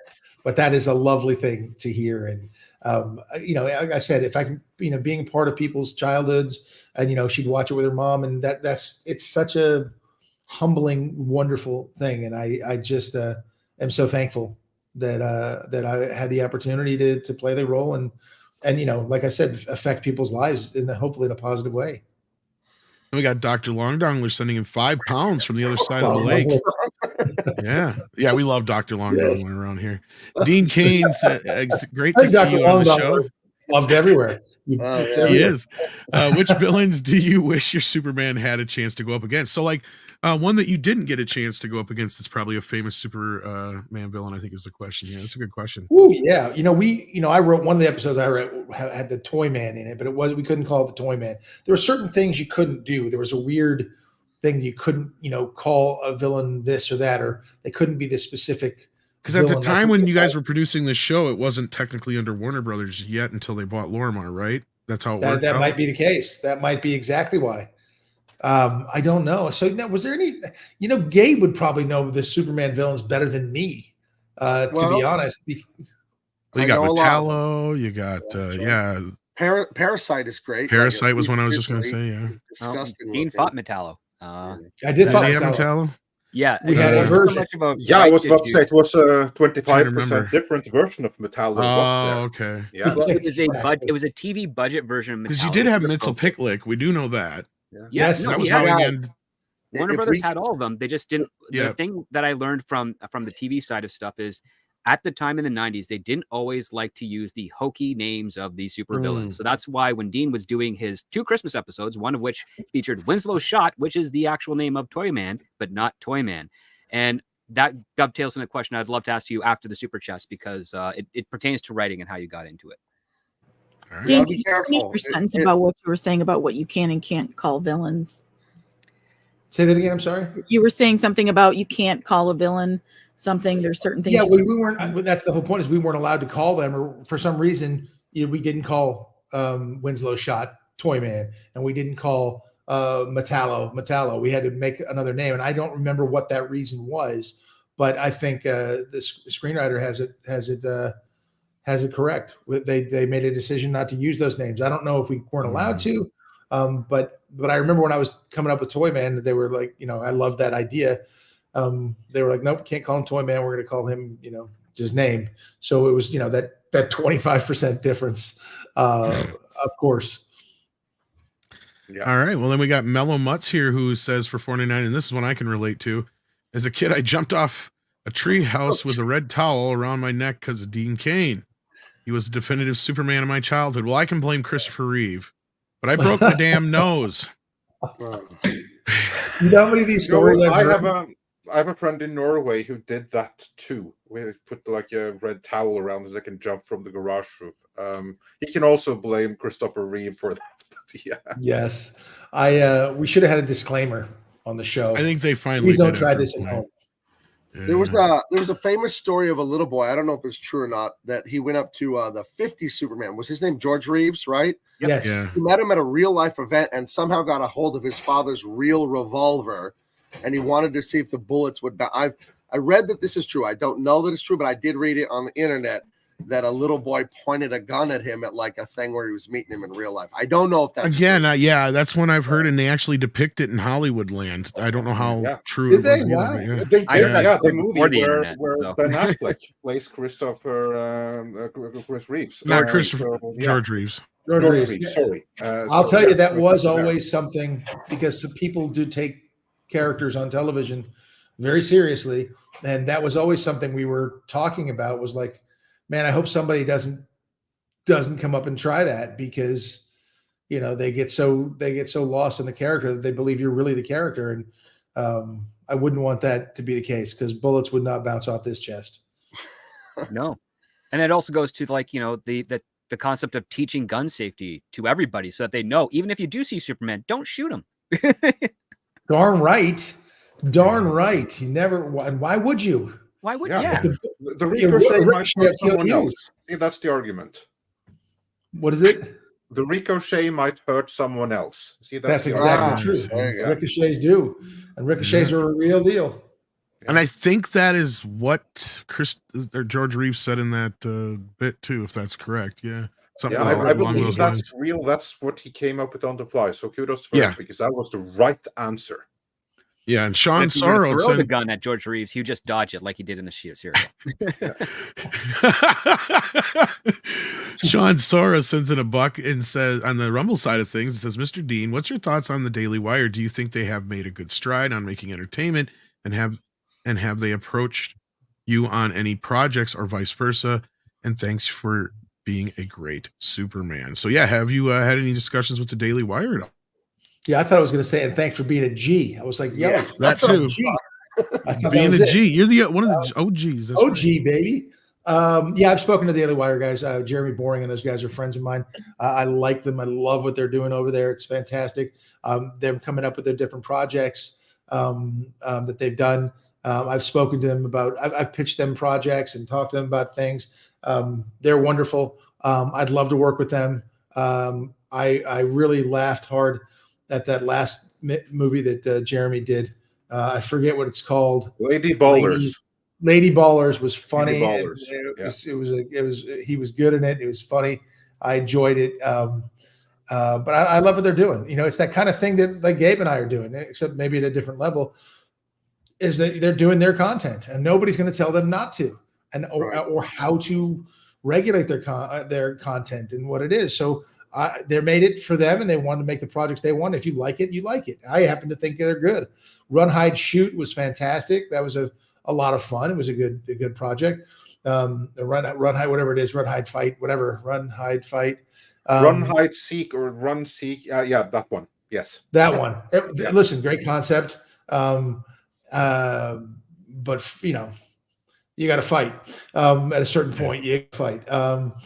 So I think they're doing great stuff over there. I'd love to work with them. We'll see what happens coming up, but they're doing wonderful stuff, and I'm glad to see that they are another outlet, not a studio, not trying to push DEI or ESG or any of that sort of stuff. They're just telling good stories, and they can be irreverent. So I would love to work with them at some point in time. All right. Well, we have a few more super chats for you before you do go. We know you guys are running low on time, but we have our CFO in the house claiming to have some kind of news. Mr. Mexican Iron Man himself, Mike. What's up? Oh, he just disconnected. Oh, wow. He was there. All right. Well, while we're waiting for him to come back, we'll get to this next super chat then. STR Red Wolf sends in another 5 and says, Dean, what is your take on police cameras? I am for properly funding, vetting, offloading, and tracking the police, seeing what they see is believing. Absolutely. Body cams are tremendous. I think body cams help everybody. They help people who have encounters with the police, and it's also very, very helpful for the police because they can get accused of doing a lot of things. Police officers can get accused of things, and when you look at the body camera footage, that'll exonerate police. You see a lot of that stuff happen, and you'll see it happen a lot of times where it's just a traffic stop, but it's a local council person, and they start trying to pull rank and do things, and and then they would claim that they were being the sexually inappropriate or racist or this or that, and then it turns out that the officer was 100% fantastic and extremely patient, and then the person has to go and resign. So I think body cams are wonderfully important, and I think that that officers should be. Every officer that I know that wears a body cam is happy to have it, and it's wonderful. It's great for evidence, because recollection of things in those heightened moments is always a little bit tough. But when you see a weapon on somebody and see something like that, they can't claim that they didn't have a weapon or didn't point a weapon at somebody or do something. So I think body cams are wonderful. It's great for everybody involved. It's also helped screen out some of the bad apples you mentioned as well, because they're on 100%. Absolutely, yeah. If you go to turn off that body camera, you're in trouble. Oh my God, a Sushi Man shirt. Yeah, Hyperguyber2 says, thanks, Dean. Now I need a Sushi Man shirt just for shits and giggles. Gabe, we got to get on that, Gabe. Why not? Then, whoops, Six is helping me out here. Oop. Go ahead, Six. I'll let you handle it. Sorry, Tom. No, you're fine. You're doing your job. I'm just getting in the way like I used to do that to Andre. Kitty Bear sends in another Rumble rant and says, does Superman take his pizza with or without pineapple? Oh, no, this is the question. Well, I would prefer it with sausage and pepperoni. Hey, there we go. There we go. That's a good answer. Good answer. Good answer. And then Kalekioki sends in a 5 on the Rumble side as well and says, hey, Dean, what other superhero would you be interested in playing if you're given the opportunity? Good question. Great question. Batman is always fun because he's Batman. He can be bad and have all those cool toys and all that fun stuff. Plus, when George Clooney was shooting Batman, he was right next to our stage. And so I'd go in there and, see, he and I play basketball. George, a great guy. And, we'd hang out, this, that, whatever. So I went in there and was watching them shoot Batman. But I'm talking to George, and then there's Batman up on screen doing a flip and coming down a thing. And I'm like, why? And then there's 3 other Batman over here. I'm like, what? He goes, oh, that's the guy who does the kicks and the fighting. That's the guy who does the flips and this. And I'm like, I got to do everything. How come you get all these? So that Batman would be fun. I really enjoyed Guardians of the Galaxy. I think Chris Pratt is brilliant in that role, and I would have loved to have played that, but I think he's great and wonderful. Deadpool is amazing, but Ryan Reynolds owns it. Iron Man is incredible, but that's all Robert Downey Jr. So I guess I would have to play a character, a superhero that hasn't been portrayed on screen. Gabe will probably have a better idea of somebody I can play than I would. Oh yeah, absolutely. Dean Cain, All-American Lawman. You can play Chris Tanaka. Right? There you go. We got tons. Dean and I were talking on the phone yesterday about Volume 2. We have Volume 1 in stock. I'm packing and shipping. You can still order it now, bigmancomics.com. But we would love to turn this into a show or a movie. Absolutely. The people who've read it, they know that this was written as an 80s, 90s action movie. That's what, when you read this, that's what it's going to feel like. Those awesome hour and a half, barely 2 hour, those awesome action movies. So I would love that. That's, I think that'd be a great thing for you to do. So I don't know. I'm a little biased.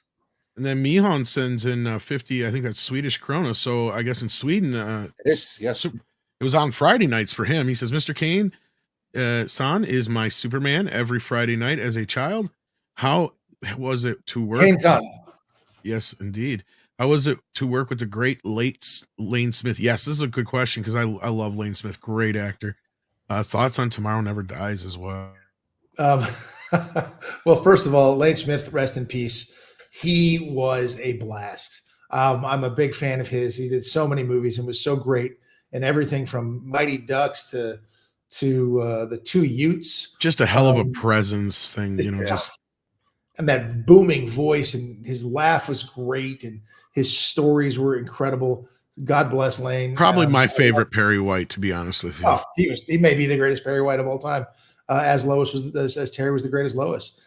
So that was just an absolute honor. And again, I would shut my mouth and just try to learn and listen to the stories, and also watch how he prepares and watch how he did his things. And just a wonderful wonderful guy and a wonderful, fantastic actor, and somebody from whom I learned a lot. He would give me some good pieces of sage advice too about, being an actor in this town. And well, and I live in Henderson, Nevada now, happily, but an actor back in the day in Los Angeles. I moved here 9 months ago. So, and I feel vindicated and free, but that's another story. And Tomorrow Never Dies. That was the Terry Hatcher when she was, that was when she was the bomb lady. Yeah. She got, I thought it was, I was friends. Pierce Brosnan is a buddy of mine too. Great guy. And we were talking about stuff, and he's just a great guy. And Terry, being a Bond girl, she got killed in that. Sadly, yes.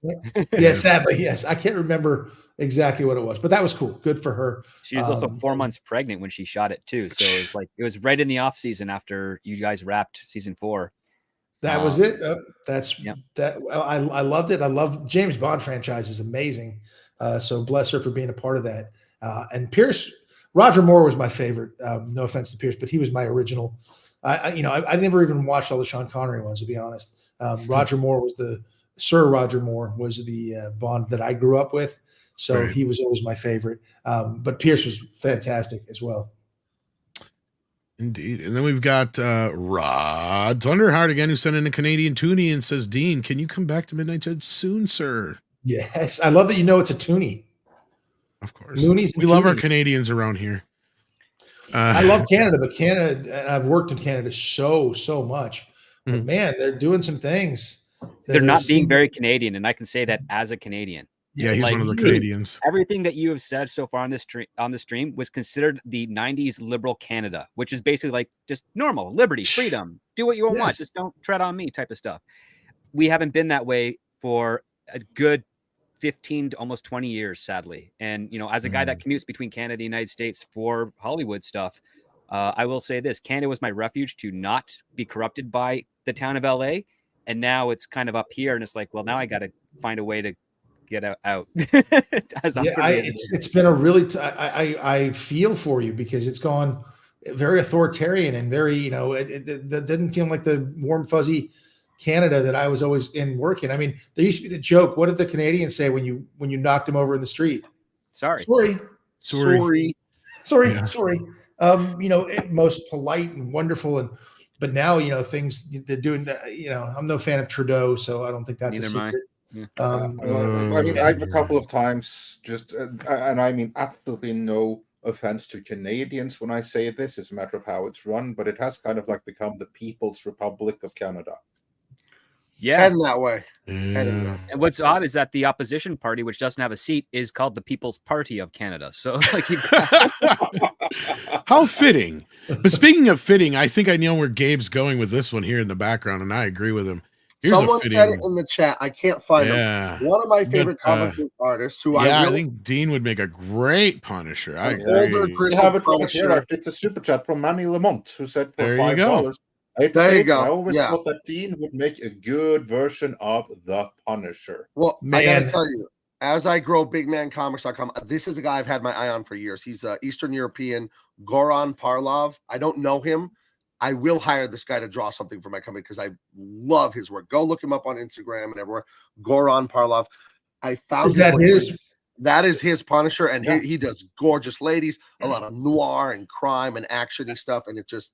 And what really helped is that the author behind those particular Punisher series is Garth Ennis, because this right here, he was one of the main artists on the Max run of Garth Ennis Punisher, which is one of the best comic book runs ever printed. Yeah. I'll tell you what, I'd love to play the Punisher. That's fantastic. A buddy of mine played him, John. Oh my God, who just Thomas played Ray Stevenson? John Barenthal. John Barenthal. Yeah. John did a great job for the parts that I saw. I didn't see a whole lot of it, but when I saw it, Barenthal was great. I mean, he's a boxer, he's a tough guy, he's a badass. But the Punisher and that symbol, I mean, they're friends of mine, military friends of mine. You could look at Sean Parnell if you read his book. They put the Punisher symbol on their Humvees and their things like that. And Chris Kyle was a big fan of the Punisher. And there's a lot of people who want to bring justice. Who the Punisher is a very strong symbol for him. And then it became, then they started turning into, no, it's a white supremacist, this, that. No, that's not what it is. It's about bringing justice in a very tough, badass way. Well, if you're wondering how Disney's doing owning the Punisher with Marvel Comics, they recently had a series in the last year where the Punisher is completely vilified, destroyed. His dead wife comes back from the dead and divorces him and ruins him, and he either died or went to prison. And then they launched a brand new cucked, weak, anti everything masculine Punisher, and that book was promptly canceled after 4 issues. So good job, everyone. Keep it up. So they took a tragic character and they decided to insult him. Right. Wonderful. Wonderful. Right. So that worked out. Yeah. So that'd be great. Yeah, that'd be great to do you as. I'd play the Punisher. Absolutely. Oh yeah, I think that'd be a great choice.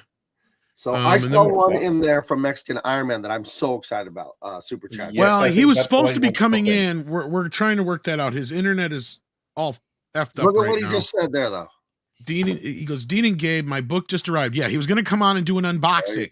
Wow. Everything looks so great that it was fast shipping. I just ordered last week. Wow, great job. So yeah, Mike was going to try to come in, but his internet was just being wonky as hell. He said, spoilers. Careful, guys.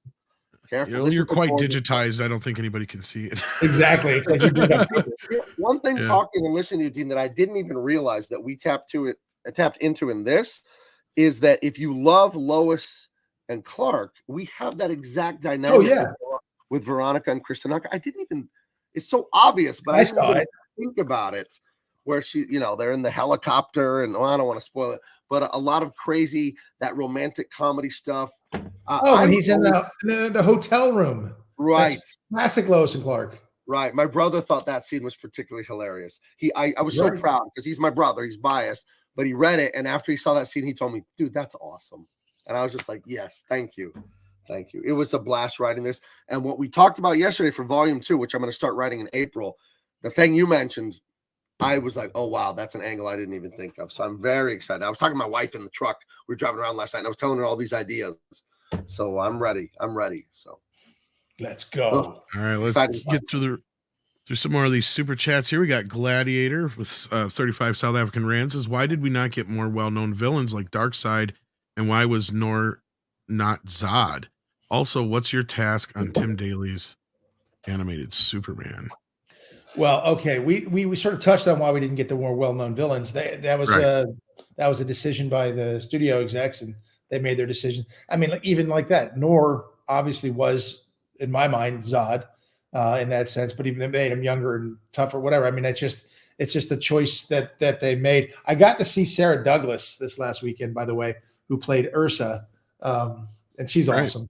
I got to see her this weekend. She was out here and doing a Comic-Con in Las Vegas. That was cool.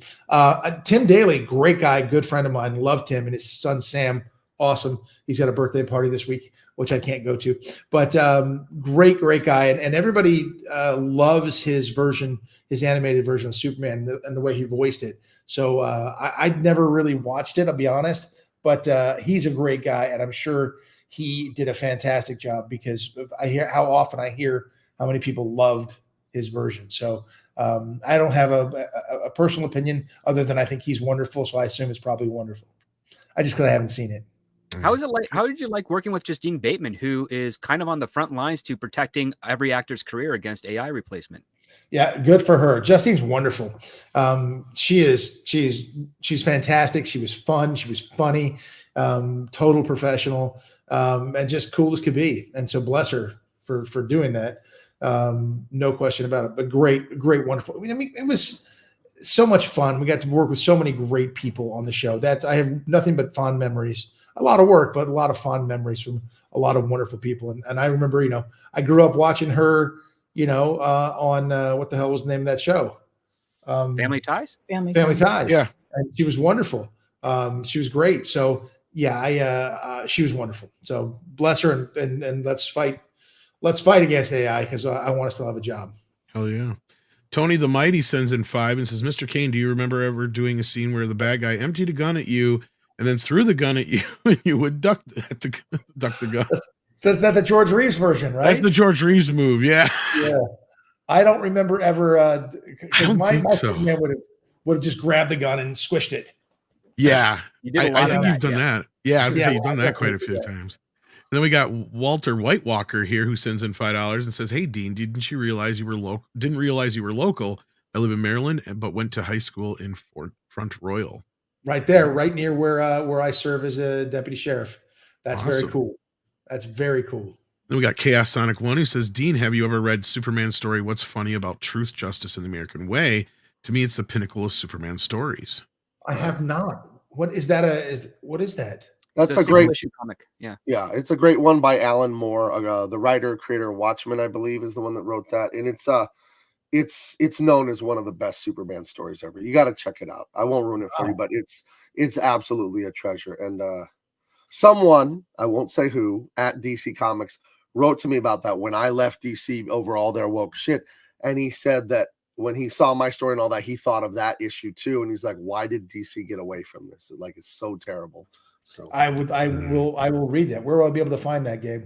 eBay probably. It's not going to be cheap, most likely. So, but it's out there. It's out there. I couldn't read it online. I was gonna say, worst case scenario, you might be able to find it digitally. Yeah. Yeah. Actually, I've got an archive of comics when I was at Warner Brothers. So if you want something, Dean, I can hook you up. We got the hookups. Yeah, we do. Andrea Kropp is here. Hey, Andrea, €5. Oh wow. No question. I want to congratulate Dean and Gabe on their fantastic comic book, All American Lawman. You guys are amazing. Greetings from Germany. Danke. Thank you very much, Andrea. That's awesome. That's fantastic. From Would it be right Deutschland. to say Danke Fraulein? Would that be correct? Like, Danke Fraulein. That's actually would be 100% correct, correct. yes. Well done. You could work on the accent, but we'll leave that. Yeah, Andre will pick on you for that. Danke Fraulein. There you Well, go. I am That's not bad. no one to criticize anyone for accents. So I know. That was the joke. Jason Webster sends in 10 Australia and says, Hi, Dean Cain. This comes from Australia. Watching a great actor is like reading a good book or listening to a top band. You're gripped, full attention, appreciating and enjoying the experience. So he's enjoying the conversation here. Yeah, we've been getting a lot of positive. Appreciate you, Jason. Thank you. Thank you. And then we got Paulus Plain coming in from Norway, who says the Ukrainian soldier wear the Punisher wear the Punisher patch. Oh. Slava Ukraini, glory to Ukraine with love from Norway dudes. Yeah, so the Punisher is a very, very popular symbol to be worn by, like I said, law enforcement, military, because of the idea of justice. Yeah. Then ActionCom says with a $5 super chat here, Dean, how would you describe the efforts on the show? How would you best describe them? Effects. Oh, the effects. Oh, I thought he meant, okay, yeah, you're right. I think that's what he means. The movie took rear screen technology right to the edge. So yeah, that's a good question actually, because you guys had to find a way of doing that, not just for one movie, but every week. Like you said, you were shooting 8 days, and some of those days was just you doing a bunch of green screen, basically.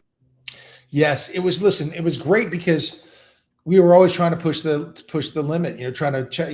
Mark Zarate, who was doing a lot of our effects, great guy, and those guys were always just trying to push the envelope, and we're coming up with new things. I mean, I loved the blur. We had blurs. We had what we'd call, when I'd leave a scene, I would grab my cape and just do this and go out of the screen in the red cape, and every person would look up. We had to come up with inventive ways to create things. Was there some early digital stuff on there at all, or no? Yes, there was. Yeah, I was going to say, I thought there was. Body had to be, casted, and that was really getting your head cast and put inside like cement is a very strange. You're breathing through 2 straws through your nose. I mean, that kind of stuff was strange, but they did that entire thing to digitize my body and then take off and make me fly and do things. So the effects were, you look back at them now and they look like they're dated, but they were cutting edge at the time. And we were always trying to push the envelope. And of course we had a limited budget, so we couldn't go too crazy. I remember when I would write an episode, they'd be like, look, you can have 3 blurs. You can have you were really stuck on what you couldn't do. Our budget can handle this and this and this, but if you want to do this, then yeah, you got to cut it somewhere else, and that's part of your producer hat. But it was great. It was great fun at the time. It was cutting edge stuff. Now, of course, it looks a little dated, but they've gotten so incredibly good now with their effects. I mean, I remember when I watched like the first Spider-Man where he wasn't actually he was animated, like he'd come flying in and be animated. I'd be like, what? What? Oh, you're talking about the They original should have animated serials. me. Yeah. You know, I wouldn't that have to was do all that crazy. fighting. I wouldn't have to do all that stuff. It wouldn't have to be so physical. But you know, there's a certain feel to it too that still exists, which is pretty cool. And you know that we had to do so many things practically. I mean, it looks a little hokey to our eye now, but it was pretty cool at the time. So yeah, I know. Oh, go ahead. Well, I'll just say the inventive ways you used, like the lift. So you and Terry would stand on a lift that would raise you up and then lower you down carefully. And all that stuff. And yeah, the teeter-totter. And then, of course, for budgetary decisions, they'd put you in on a green screen for 2 days straight and be like, this is the stock footage we'll go to and then future episodes and whatnot. And you were even incorporated the playing around with the costumes. So I have a question. Did you manage to swipe a costume or two to hold in your closet somewhere? Well, so if I had known we were done at end of season 4, I would have stolen everything. I would have taken everything I could get my hands on. But we were coming back for season 5, so I didn't take anything. And for years, decades, I did not have, you know, a Superman suit or anything like that. And this wonderful family from Switzerland were fantastic, and they actually bought me the suit and gifted it to me, which was amazing. Christine and Michael, bless you for doing that. I have it here. Have you ever worn it around your house? No. Pretend? No, nothing. You can't prove anything. For 4 years. He doesn't need to wear it around. Can't prove anything. Can't prove anything. You can't prove anything. But I have it's a big, I have a lovely home here in Henderson, and I'm very blessed to have that. But there are a lot of like big giant windows. And so if someone was walking on the street and I was running across the second floor in front of the window, it might look like I was flying in a Superman suit. I'm not saying there have been reports, but I'm not denying it. Now, if you were to wear it, hypothetically, would you also wear Superman underoos underneath? No, that's repetitive. Only on the outside. It's redundant. Only on the outside. Where they belong. Exactly. So yes, you guys need to check this out. I know I'm going to probably check it out too eventually here, because I think this is kind of the type of thing that people need to do more of. I'd love to see more people from the industry get involved with independent comics. I think that's a good thing, because you need to give the big majors a run for their money at this point. So check out this comic. The link will be in the chat and of course in the description. And I know you guys are probably short on time, so yeah, I want to give you and Gabe the floor to say anything else you guys want to say before you guys have to head out if you do. Well, I'll jump out real quick and say thank you for having us on. It's an honor to be here with you guys. You're so knowledgeable about so many different things. It's pretty cool. Appreciate you allowing us to come on and talk about what we think is a very special project, and hopefully the first of many to come. And so we just want to say thank you. Yeah, I'll second that. Thank you guys so much for having us here. It was great. Thank you in the chat. I have been reading and seeing all the great and the kind comments there. Thank you to everyone who's backed the books. The great thing is you guys trusted me with the crowdfunding, and we delivered. The books exist. This is my garage. I'm not going to open the green screen. There are thousands and thousands and thousands of books. I thought you were on the beach. And I wish I was in Mazatlan, but I'm not. I'm in San Diego, which ain't half bad. But yes, I'm packing and shipping these. I'm going to do that right after the show and just keep working and working. If you order now, I will pack and ship your book very soon. It's going to be a few more weeks of packing and shipping, but thank you guys. BigManComics.com. We got a lot of great stuff coming. Awesome. I've got another project already in the works. I'm almost wrapping up the script on a great sci-fi book illustrated by the guy that just illustrated Dean Cain, All-American Lawman, my good friend Akion. And then after that, he and I are getting to work on Dean Cain, All-American Lawman 2. I'll be drawing another book myself that I'll actually be drawing and writing. So things are going. You guys helped me get Big Man Comics going. Thank you so much. But yes, the books are here. They're in stock. The T-shirts you can order now. And we just really appreciate it because Dean and I, these are our values. It is our art. It is our business. We do want to make money, but these are our values. We want to spread inspiration and family and all that truth, justice, and the American way. So thank you for having us. Absolutely. And I just want to point out, I think this might be Christina Michael in the chat. Yes. I think it is. So I just want to get to that one. Yeah, and I do want to. Those are the people who got me my suit, and I thank them. Wonderful, wonderful family, wonderful people. And I see them in Switzerland every year. So yeah, I just wanted to point that out. And I got to agree with this. I stopped watching Supergirl after you were gone. They changed. So what happened was they changed showrunners. Andrew Kreisberg, who is phenomenal and knows everything he knows more about Superman than I'll ever know. He got Me Too'd, and he's not the kind of guy. He wasn't for doing it. I still don't understand what happened to him because he's a gentleman and lovely. And that was a funny scene, by the way. Well, go ahead and finish your thought. I'm sorry, I didn't mean to do that. Yeah, so they changed showrunners there, and so I wasn't on it anymore. After that, I love doing it. I think Melissa Benoist is a phenomenal actress and was a great Supergirl, and her costume was cool as hell. Because I would sit there and touch it. I'd be like, it's the coolest material. I just wasn't that. I had just Lycra. And she had this. And that is why you're no longer on this show. I'm just kidding. Oh, how dare you? No, not like that. No, I'm kidding. I'm kidding, of course. We didn't have cell phones back when I was playing Superman, but she would keep her cell phone like in her boot. It was cool. She'd be like, sit down between takes. She'd pull out her cell phone out of the boot. I was like, you keep your cell phone in the boot? That's the coolest thing I've ever seen. I'm just trying to think about where I would have put it. That's the one thing I did like a lot about the earlier version of Supergirl show and like Smallville is that the homage and stuff that it would pay to the past. And that's one thing I did like about it. And honestly, when you weren't brought back to the show, I thought it was a political thing, dude. Like I really took it personally in that sense. They have. People were calling for me to be fired off the show all the time. I was pissed about that. Yeah. Which is insane. I mean, it's like what happened to Gina Carano on Mandalorian. It's insane. It kind of felt like that in a weird way. And that's where I checked out. I'm like, screw that. But anyway, Accidental Tourist sent in a Canadian $10.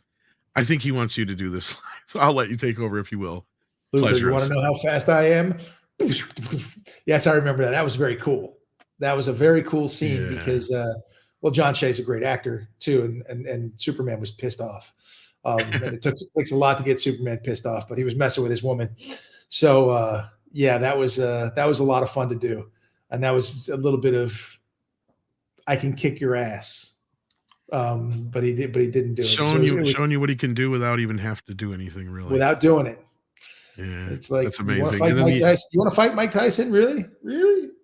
And then it just goes on to say Superman picks up the gun and fires it at Lex. Superman then catches the bullet in front of Luthor and puts the white hot bullet in Luthor's hand. Awesome scene for those who are just listening and not reading. But okay, I didn't know. No, you're fine. You just sometimes some people just listen to us; they don't see us. So, but for those who are watching, you can see you're on screen with us here. We want to thank you so much for being here, Mr. Cain, and of course Gabe for helping make that happen. And of course, you guys are welcome back anytime you would like. Just let us know. And Gabe, of course, I'll be in touch with you. Always welcome. About some future appearances as well.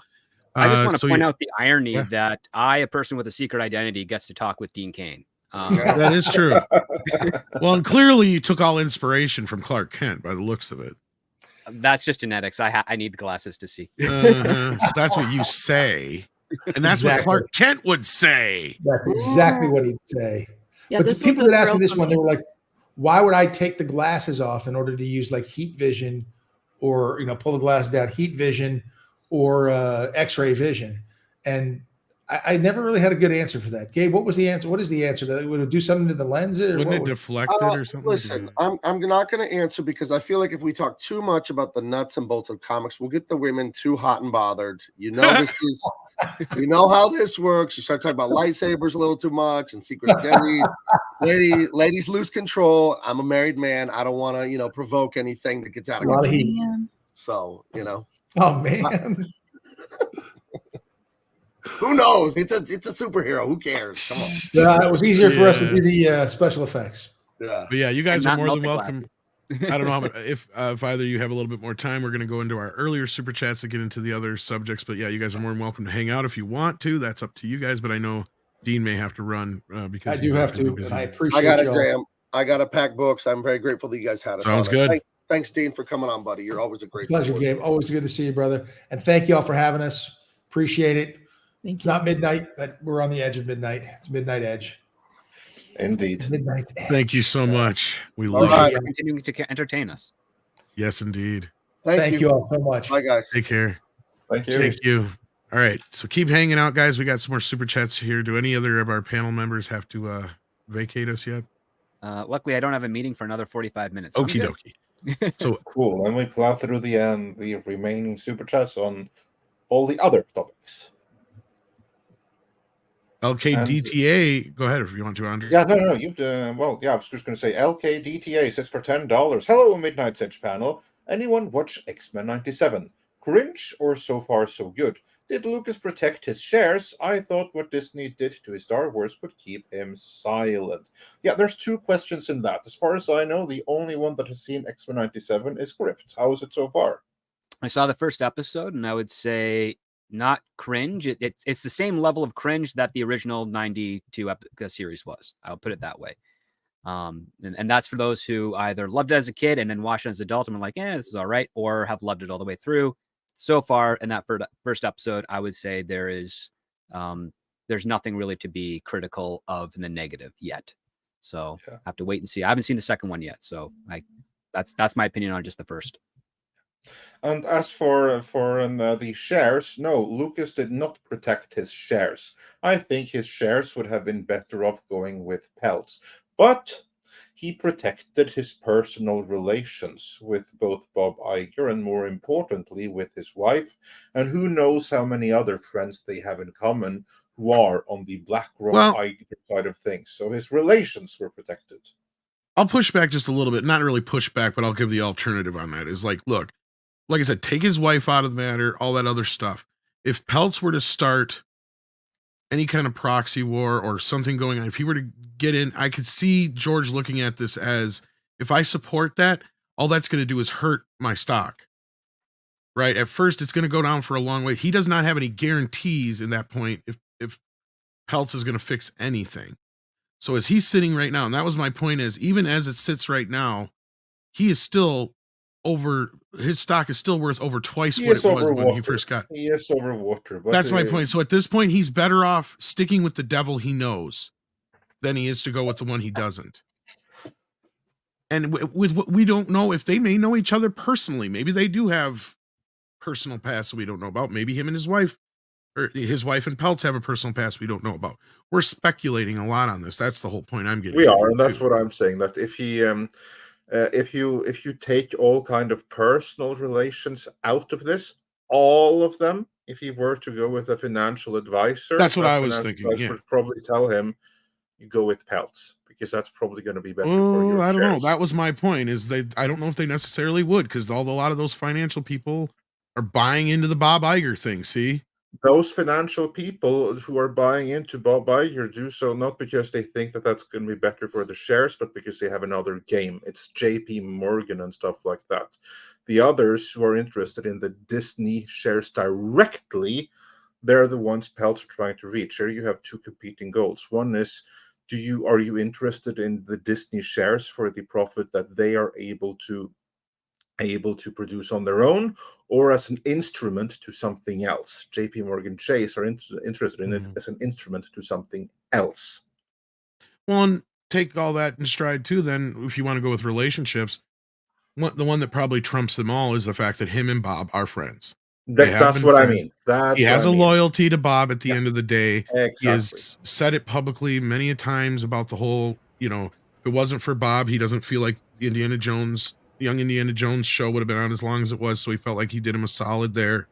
So if anything, his relations, that's what he did. Exactly. So yeah. I want to read a statement that George Lucas made. And he made this 3 or 4 days after he made that white slavers comment on Charlie Rose. And it's an apology that he made. And he's been sucking on the teat of Bob Iger for a long time, kissing his ass. So this is his apology. I'm quoting George Lucas. I misspoke and used a very inappropriate analogy, and for that I apologize. I've been working with Disney for 40 years and chose them as the custodians of Star Wars because of my great respect for the company and Bob Iger's leadership. Disney is doing an incredible job of taking care of and expanding the franchise. I rarely go out with statements to clarify my feelings, but I feel it is important to make it clear that I am thrilled that Disney has the franchise and is moving it in such exciting directions in film, television, and the parks. Most of all, I'm blown away with the record-breaking blockbuster success of the new movie, and I am very proud of JJ and Kathy. Now, and this is back in 2016, end of 2015 is when he said that. And I mean, that statement doesn't sound like George. It doesn't. Any more than the statement that he supposedly made yesterday sounds like him. But I can believe he did. I mean, I don't know. I don't know. That's the thing. We don't know. The only thing about yesterday's statement that really doesn't set with me is a George Lucas thing, and I think Script Doctor will back me up on this one, was that the amateur bit. That's the thing that doesn't fit well with me, because it's like, that's not obviously scripted by this. that clearly was, because at that point there's no way George Lucas would say something like that, because he was a fucking amateur when he made fucking Star Wars. Like, for him to say something like that completely goes against George. Other than that, everything else goes in line with what you just said, Six. And sure, even at that time, he could have got, I'm sure he got a lot of pressure from behind the scenes. Like, what the fuck are you doing going out there and calling us white slavers? Oh, for sure. For sure. So, I mean, yeah, anyway, that being said, I don't know what to take at face value when it comes to this actual quote, but what it matters at the end of the day is he could choose to vote one way or the other, and it's clear that he's choosing to vote this way. Yeah, indeed. That is exactly right. And moving on here, Psychotic wonders for $5. Curious, what are the odds that Headland knew what was going on with Weinstein? I guess she's protected. Not looking forward to Acolyte. Well, let's begin with someone in the industry here. Crypt, what's the odds? They're pretty good that she knew. The other part you also have to consider is that many of these interactions were mutually agreed upon. So the ones that wanted to see Weinstein and ones that Weinstein wanted to see, there's an overlapping of understanding, more so than there wasn't. Whether or not I've heard accusations that Headland went out of her way to find and basically headhunt, so to speak. I was about to say, she's probably the one that made the bookings. She'd probably do the confirmation or have someone delegated to that, because again, a person like Harvey Weinstein, even with their personal assistant, the personal assistant has 3 or 4 personal assistants that do the things for her, so that she can basically is an aggregate to deliver information to Harvey. It doesn't work as a straight line of succession in that area. So yeah, I mean, it's a complicated aspect. It's not the same as when you have a personal assistant to an actor and it's just those two that work onto it. When you're dealing with someone who's got a head of a small studio or a production house, there's a lot of delegation. There's a lot of other people that facilitate that. And Leslie Headland is really just minor management and middleman of a lot of those other things. So I find it difficult to believe that she was going on something like Match.com or Tinder or OkCupid looking for actors that want to make it big and then presenting them like a headshot to Harvey Weinstein. I don't believe she did that. She didn't have to. They had people coming to them. That's the whole thing. Exactly. And not only that, here's the thing that I go about, and I agree with you, Script. It's kind of like the whole thing with aliens. You can ask somebody if they believe in aliens or not, and they can't really give you the answer that, you know, if they are real or not. They can just tell you whether or not they believe they're real or not. And I believe that beyond a shadow of a doubt that the galaxy is too big to sit there and say there's no such thing as aliens. It's just like in this situation, there's too much smoke that was going on around this shit situation where there's no way she didn't fucking know. Okay, and she's close enough and facilitated enough shit that I cannot, without a reasonable doubt, say that she probably didn't not only know, but facilitated some of these things and was active participant in certain matters and was well aware of it. That like if Harvey says, book me a hotel room, and she's like, okay. She doesn't know exactly what's going to go on in there, but I'm pretty sure after the fact she'll find out. It's kind of like the Cosby thing. Like, everybody knew, right? And that's the thing that bothers me most about this is not so much, you know, that everybody knew. It's the fact that everybody keeps asking the guys that knew Harvey Weinstein why they didn't say anything or do anything or speak up. Only when I would sit here and go, yeah, why didn't all the women that knew and worked with Harvey Weinstein that obviously weren't targets of his speak up? And she would be one of those people. And I can't believe that the communities that surround her haven't come out and attacked her for this, because if she knew and didn't say a goddamn word, she is one of the worst, because she claims to be this big, huge feminist and she's a lesbian and all this shit now. Why weren't you standing up for women? Because it's part of their team, their club, right? But nobody asked her that. The club for that, like for instance, the two people that actually did speak up against that and did so in a more diplomatic way. First one was Brad Pitt, where he punched Harvey Weinstein. Second one was Carrie Fisher, who threatened to cut off his genitals and feed it to his replace his tongue with it. I mean, that she hasn't confirmed, like before she passed away, she never confirmed it was Harvey Weinstein, but everybody in the industry understands it was most likely him. So I mean, it's there, but you have to have a certain. Again, it's all about the team. It's like, well, she's a woman of this persuasion, of this stuff. So if we call her out as not being an ally, even though she's got allies of all these other things, then we are actually hurting that angle to to promote in this part. So that's basically the sum of it. And it's all politics. It's all Hollywood politics, sadly. Yeah. And on the Acolyte, LKDTA says that Acolyte teaser was bad. Looked like USA International cast a fan cosplay. Mando season 1, Rogue One, Andor looked more realistic, diverse, etc. Yeah, I thought it looked like a very expensive fan film. Basically, it looked like an Apple TV production of the worst possible kind. Yeah. And then do we have any more that are specifically on the Acolyte or Headland I was looking for? In the meantime, we got a super sticker from Stian Mondstadt. Thank you so much for the 19 Norwegian krona. It's a thumbs up. Hit that thumbs up if you haven't. Jason Webster says Acolyte sounds like a brand name of a gentle to the stomach laxative. I almost said genital, but I did anyway. Yeah, gentle to the stomach laxative, kind of, or some kind of product. John Evan Bear says the only people that like the Acolyte trailer are from Reddit. No, that's not true. I've seen some people, even people that I respect, say stuff about it. But I mean, at this point, there's nothing to really go on other than the visuals, right? So, yeah. And then we got Tennille, who does not like puns and sends in $2. Says, jokes on them. No one will watch this shambles. Yeah, I bet you this is going to have, I said it earlier, I bet you this will have lower ratings than Andor did. Mr. Popman sends in 5 and says, everyone should watch Saved in the Edit, going over the editing of Star Wars. Move A New Hope shows Marshall Lucas contributions. Yeah, it's a great video that you can find on YouTube. Chaos Sonic 1 says, the prequels got me into Star Wars. Yeah, there's a whole generation. And that I will not deny. Chaos Sonic 1. That is very true. And then what else we got here? We've got Master Clockwork, who says, did I hear the showrunner of The Acolyte praised Rian Johnson's TLJ? That's all I need to know about the show. Well, Master Clockwork, a lot of people did. She praised Rian Johnson as a filmmaker. She didn't specify The Last Jedi. Covered this in today's video. Yeah. Yeah, and the Seaman has been a member for 13 months and says Acolyte will go the way of Echo, a fart pretty much in the wind. Yeah, it's being dumped in the middle of summer too. That's the other thing nobody's talking about.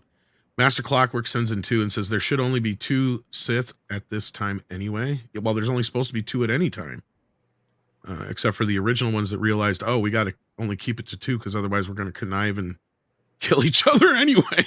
So yeah, but they never can maintain it because power is attractive. It is.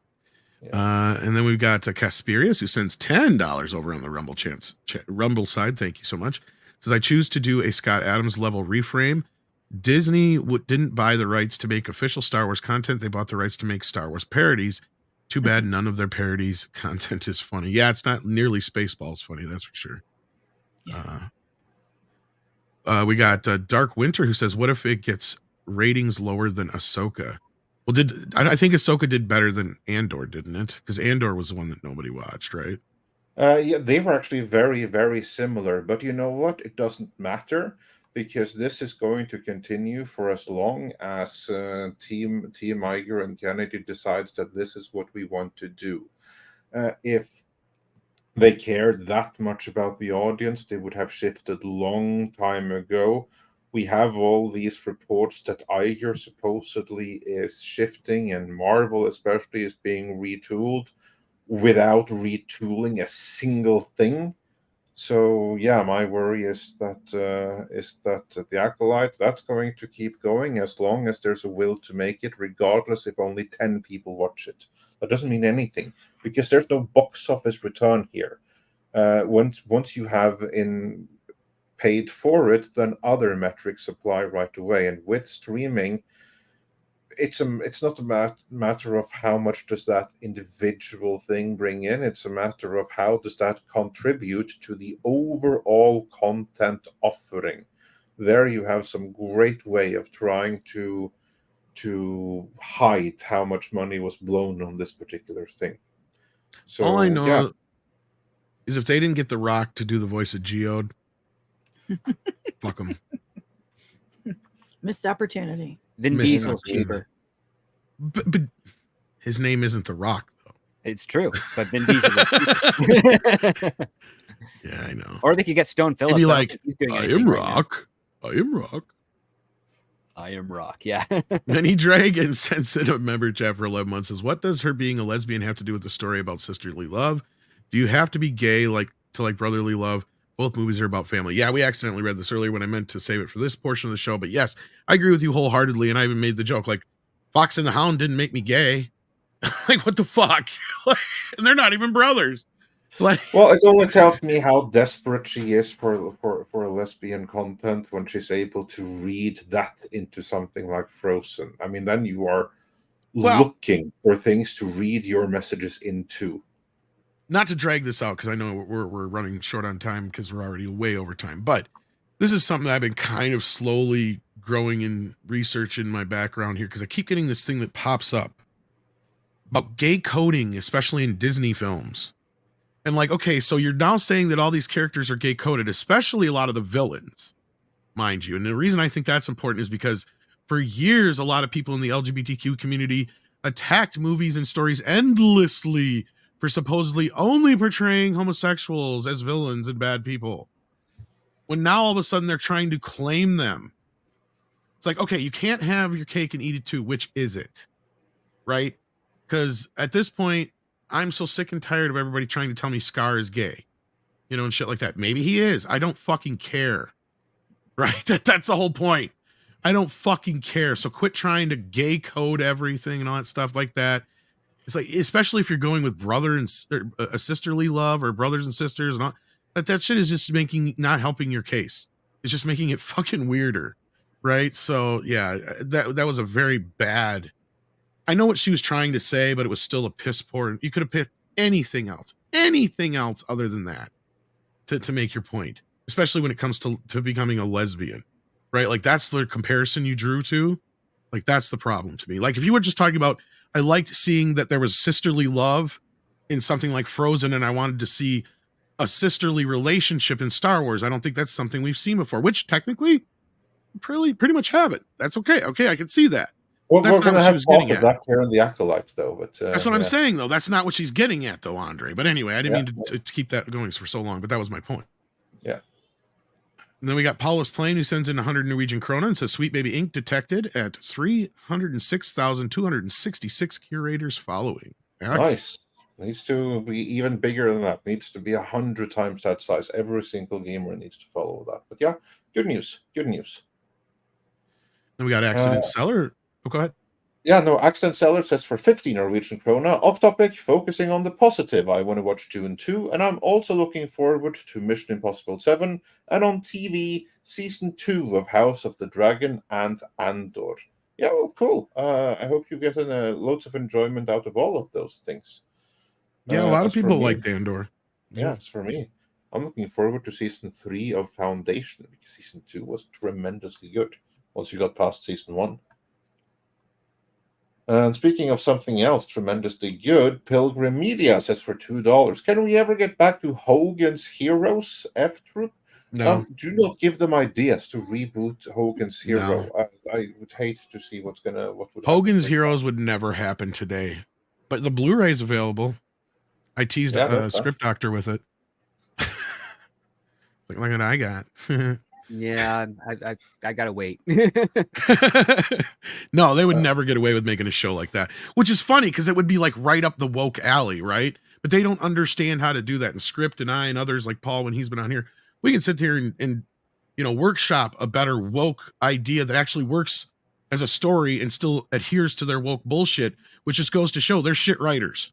That's all it really boils down to. Of course, they're commies. They can't create. They can only subvert and destroy. Yeah. And that's really, I mean, for those who don't even know what Hogan's Heroes is about, I mean, it's a show about these guys who disrupt the Nazis because they're incompetent. It's like, and they're in a prison camp, and they're just disrupting things. That's what the whole show's about. Accident Seller sends in 20 Norwegian krona, says, Tom, it was JC idea, James Cameron's idea of killing off John. Unforgivable. Was it, though? I don't know if it was his idea. I think he okayed it so much, and he did. Look, I'm not going to sit there and stick up for him. That's the bad part. I don't like what James Cameron's done. I don't like what he's signed off on. I don't like what he's let the Terminator franchise become. I don't think he thought very much through it either way. Exactly. I was just he going to might get to have that point. Is I don't think he gave a fuck. He didn't. He was like, Yeah. you know what? Do whatever. Kill Joe. Just make your own thing. How much Give is me it my going check to? and stop Yeah, bothering how much me. am I going to get for it? That's all I give a shit about. Pretty much. Because you know what he did? You know what he fucking did? And I know this is probably where you're going, Andre. He went and got the rights back to Terminator, and he went and gave the rights right back to the motherfuckers who've been destroying it for the last couple years. Yeah, because they were willing to pay him. So he went through all that trouble just so he could get control, just so he could just basically make money. So yeah, I have less respect for him because of that. But like, to me, it's like at the end of the day, that shit doesn't matter. So yeah, Wolverine Snicked is in the house and has become a member. Thank you for that. And not only that, I believe gifted 5 memberships on top of it all. Thank you so much for that, Wolverine Snicked. Thank you. Appreciate that. And then we've got Graph Web, who sends in $2, says hashtag cancel Disney Plus. We agree. And then Shogun Gaming sends us in a super sticker. Do you remember what that is, 6 offhand? It's a unicorn. Ooh, it's a unicorn. It's a rarity. Thank you for that. And then Sutton Creek also sent us in a super sticker. And that was... Thumbs up. Thumbs up. Hit that thumbs up if you haven't right. already. Even if it's just for Dean Cain, hit that thumbs up. And then we got our last super chat of the day. Tennille, a.k.a. Just Like One, says, the Baghdad Bob acknowledgement method classic. Yeah. And thank you for that, guys. Thank you for all the support. Thank you for all the mods, for all your hard work today. 6, of course, for helping out extra, as you always do. And Script and Culture and Paul for being here as well. Mikey for trying to be in here. And, of course, Gabe and Mr. Superman himself, Dean Cain, for gracing us with his presence today. It's been amazing. It's been a hell of a day. We want to thank all you guys out there for helping make it possible. If it wasn't for you guys, we wouldn't be able to do this. So hit that like button if you haven't already. We appreciate that. And Andre, anything else other than our video this morning? People should check that out. Check out the video we dropped this morning. There will be more videos, if not later today, and at the very least tomorrow. And head on over to Midnight's Edge Espanol, as they, if they're not streaming already, they will be very soon. And this stream redirects here, so just head on straight over there. Tell them we said hi. And so tomorrow, I will say this, tomorrow I'm going to see Ghostbusters, so we'll be talking about it on Midnight's Edge After Dark. I don't know, 6 will be there with us. She gets a chance to see it. Are you going to be going? Yeah, okay. I took the night off. So 6 will be there in the afternoon. Yep. Script, are you going? I don't know yet. I'll have to get back to you. I think Culture might be with us and a few other people, so I'll let you guys know for sure when we get to there. But we're going to be talking about Ghostbusters Frozen Empire tomorrow night on Mead, in lieu of our normal scheduled programming. So check us out there. And we've got, of course, Midnight's Edge in the morning on Friday. Yeah, same normal time, because my showing's at like 2 o'clock in the afternoon. So same bat time. Same bat time. Same bat channel. And with that, Andre, it is time for some koalas in the rain. Koalas in the rain. Koalas in the rain. No fucks given. Koalas and Dean Cain. Koalas and Dean Cain. No fucks given.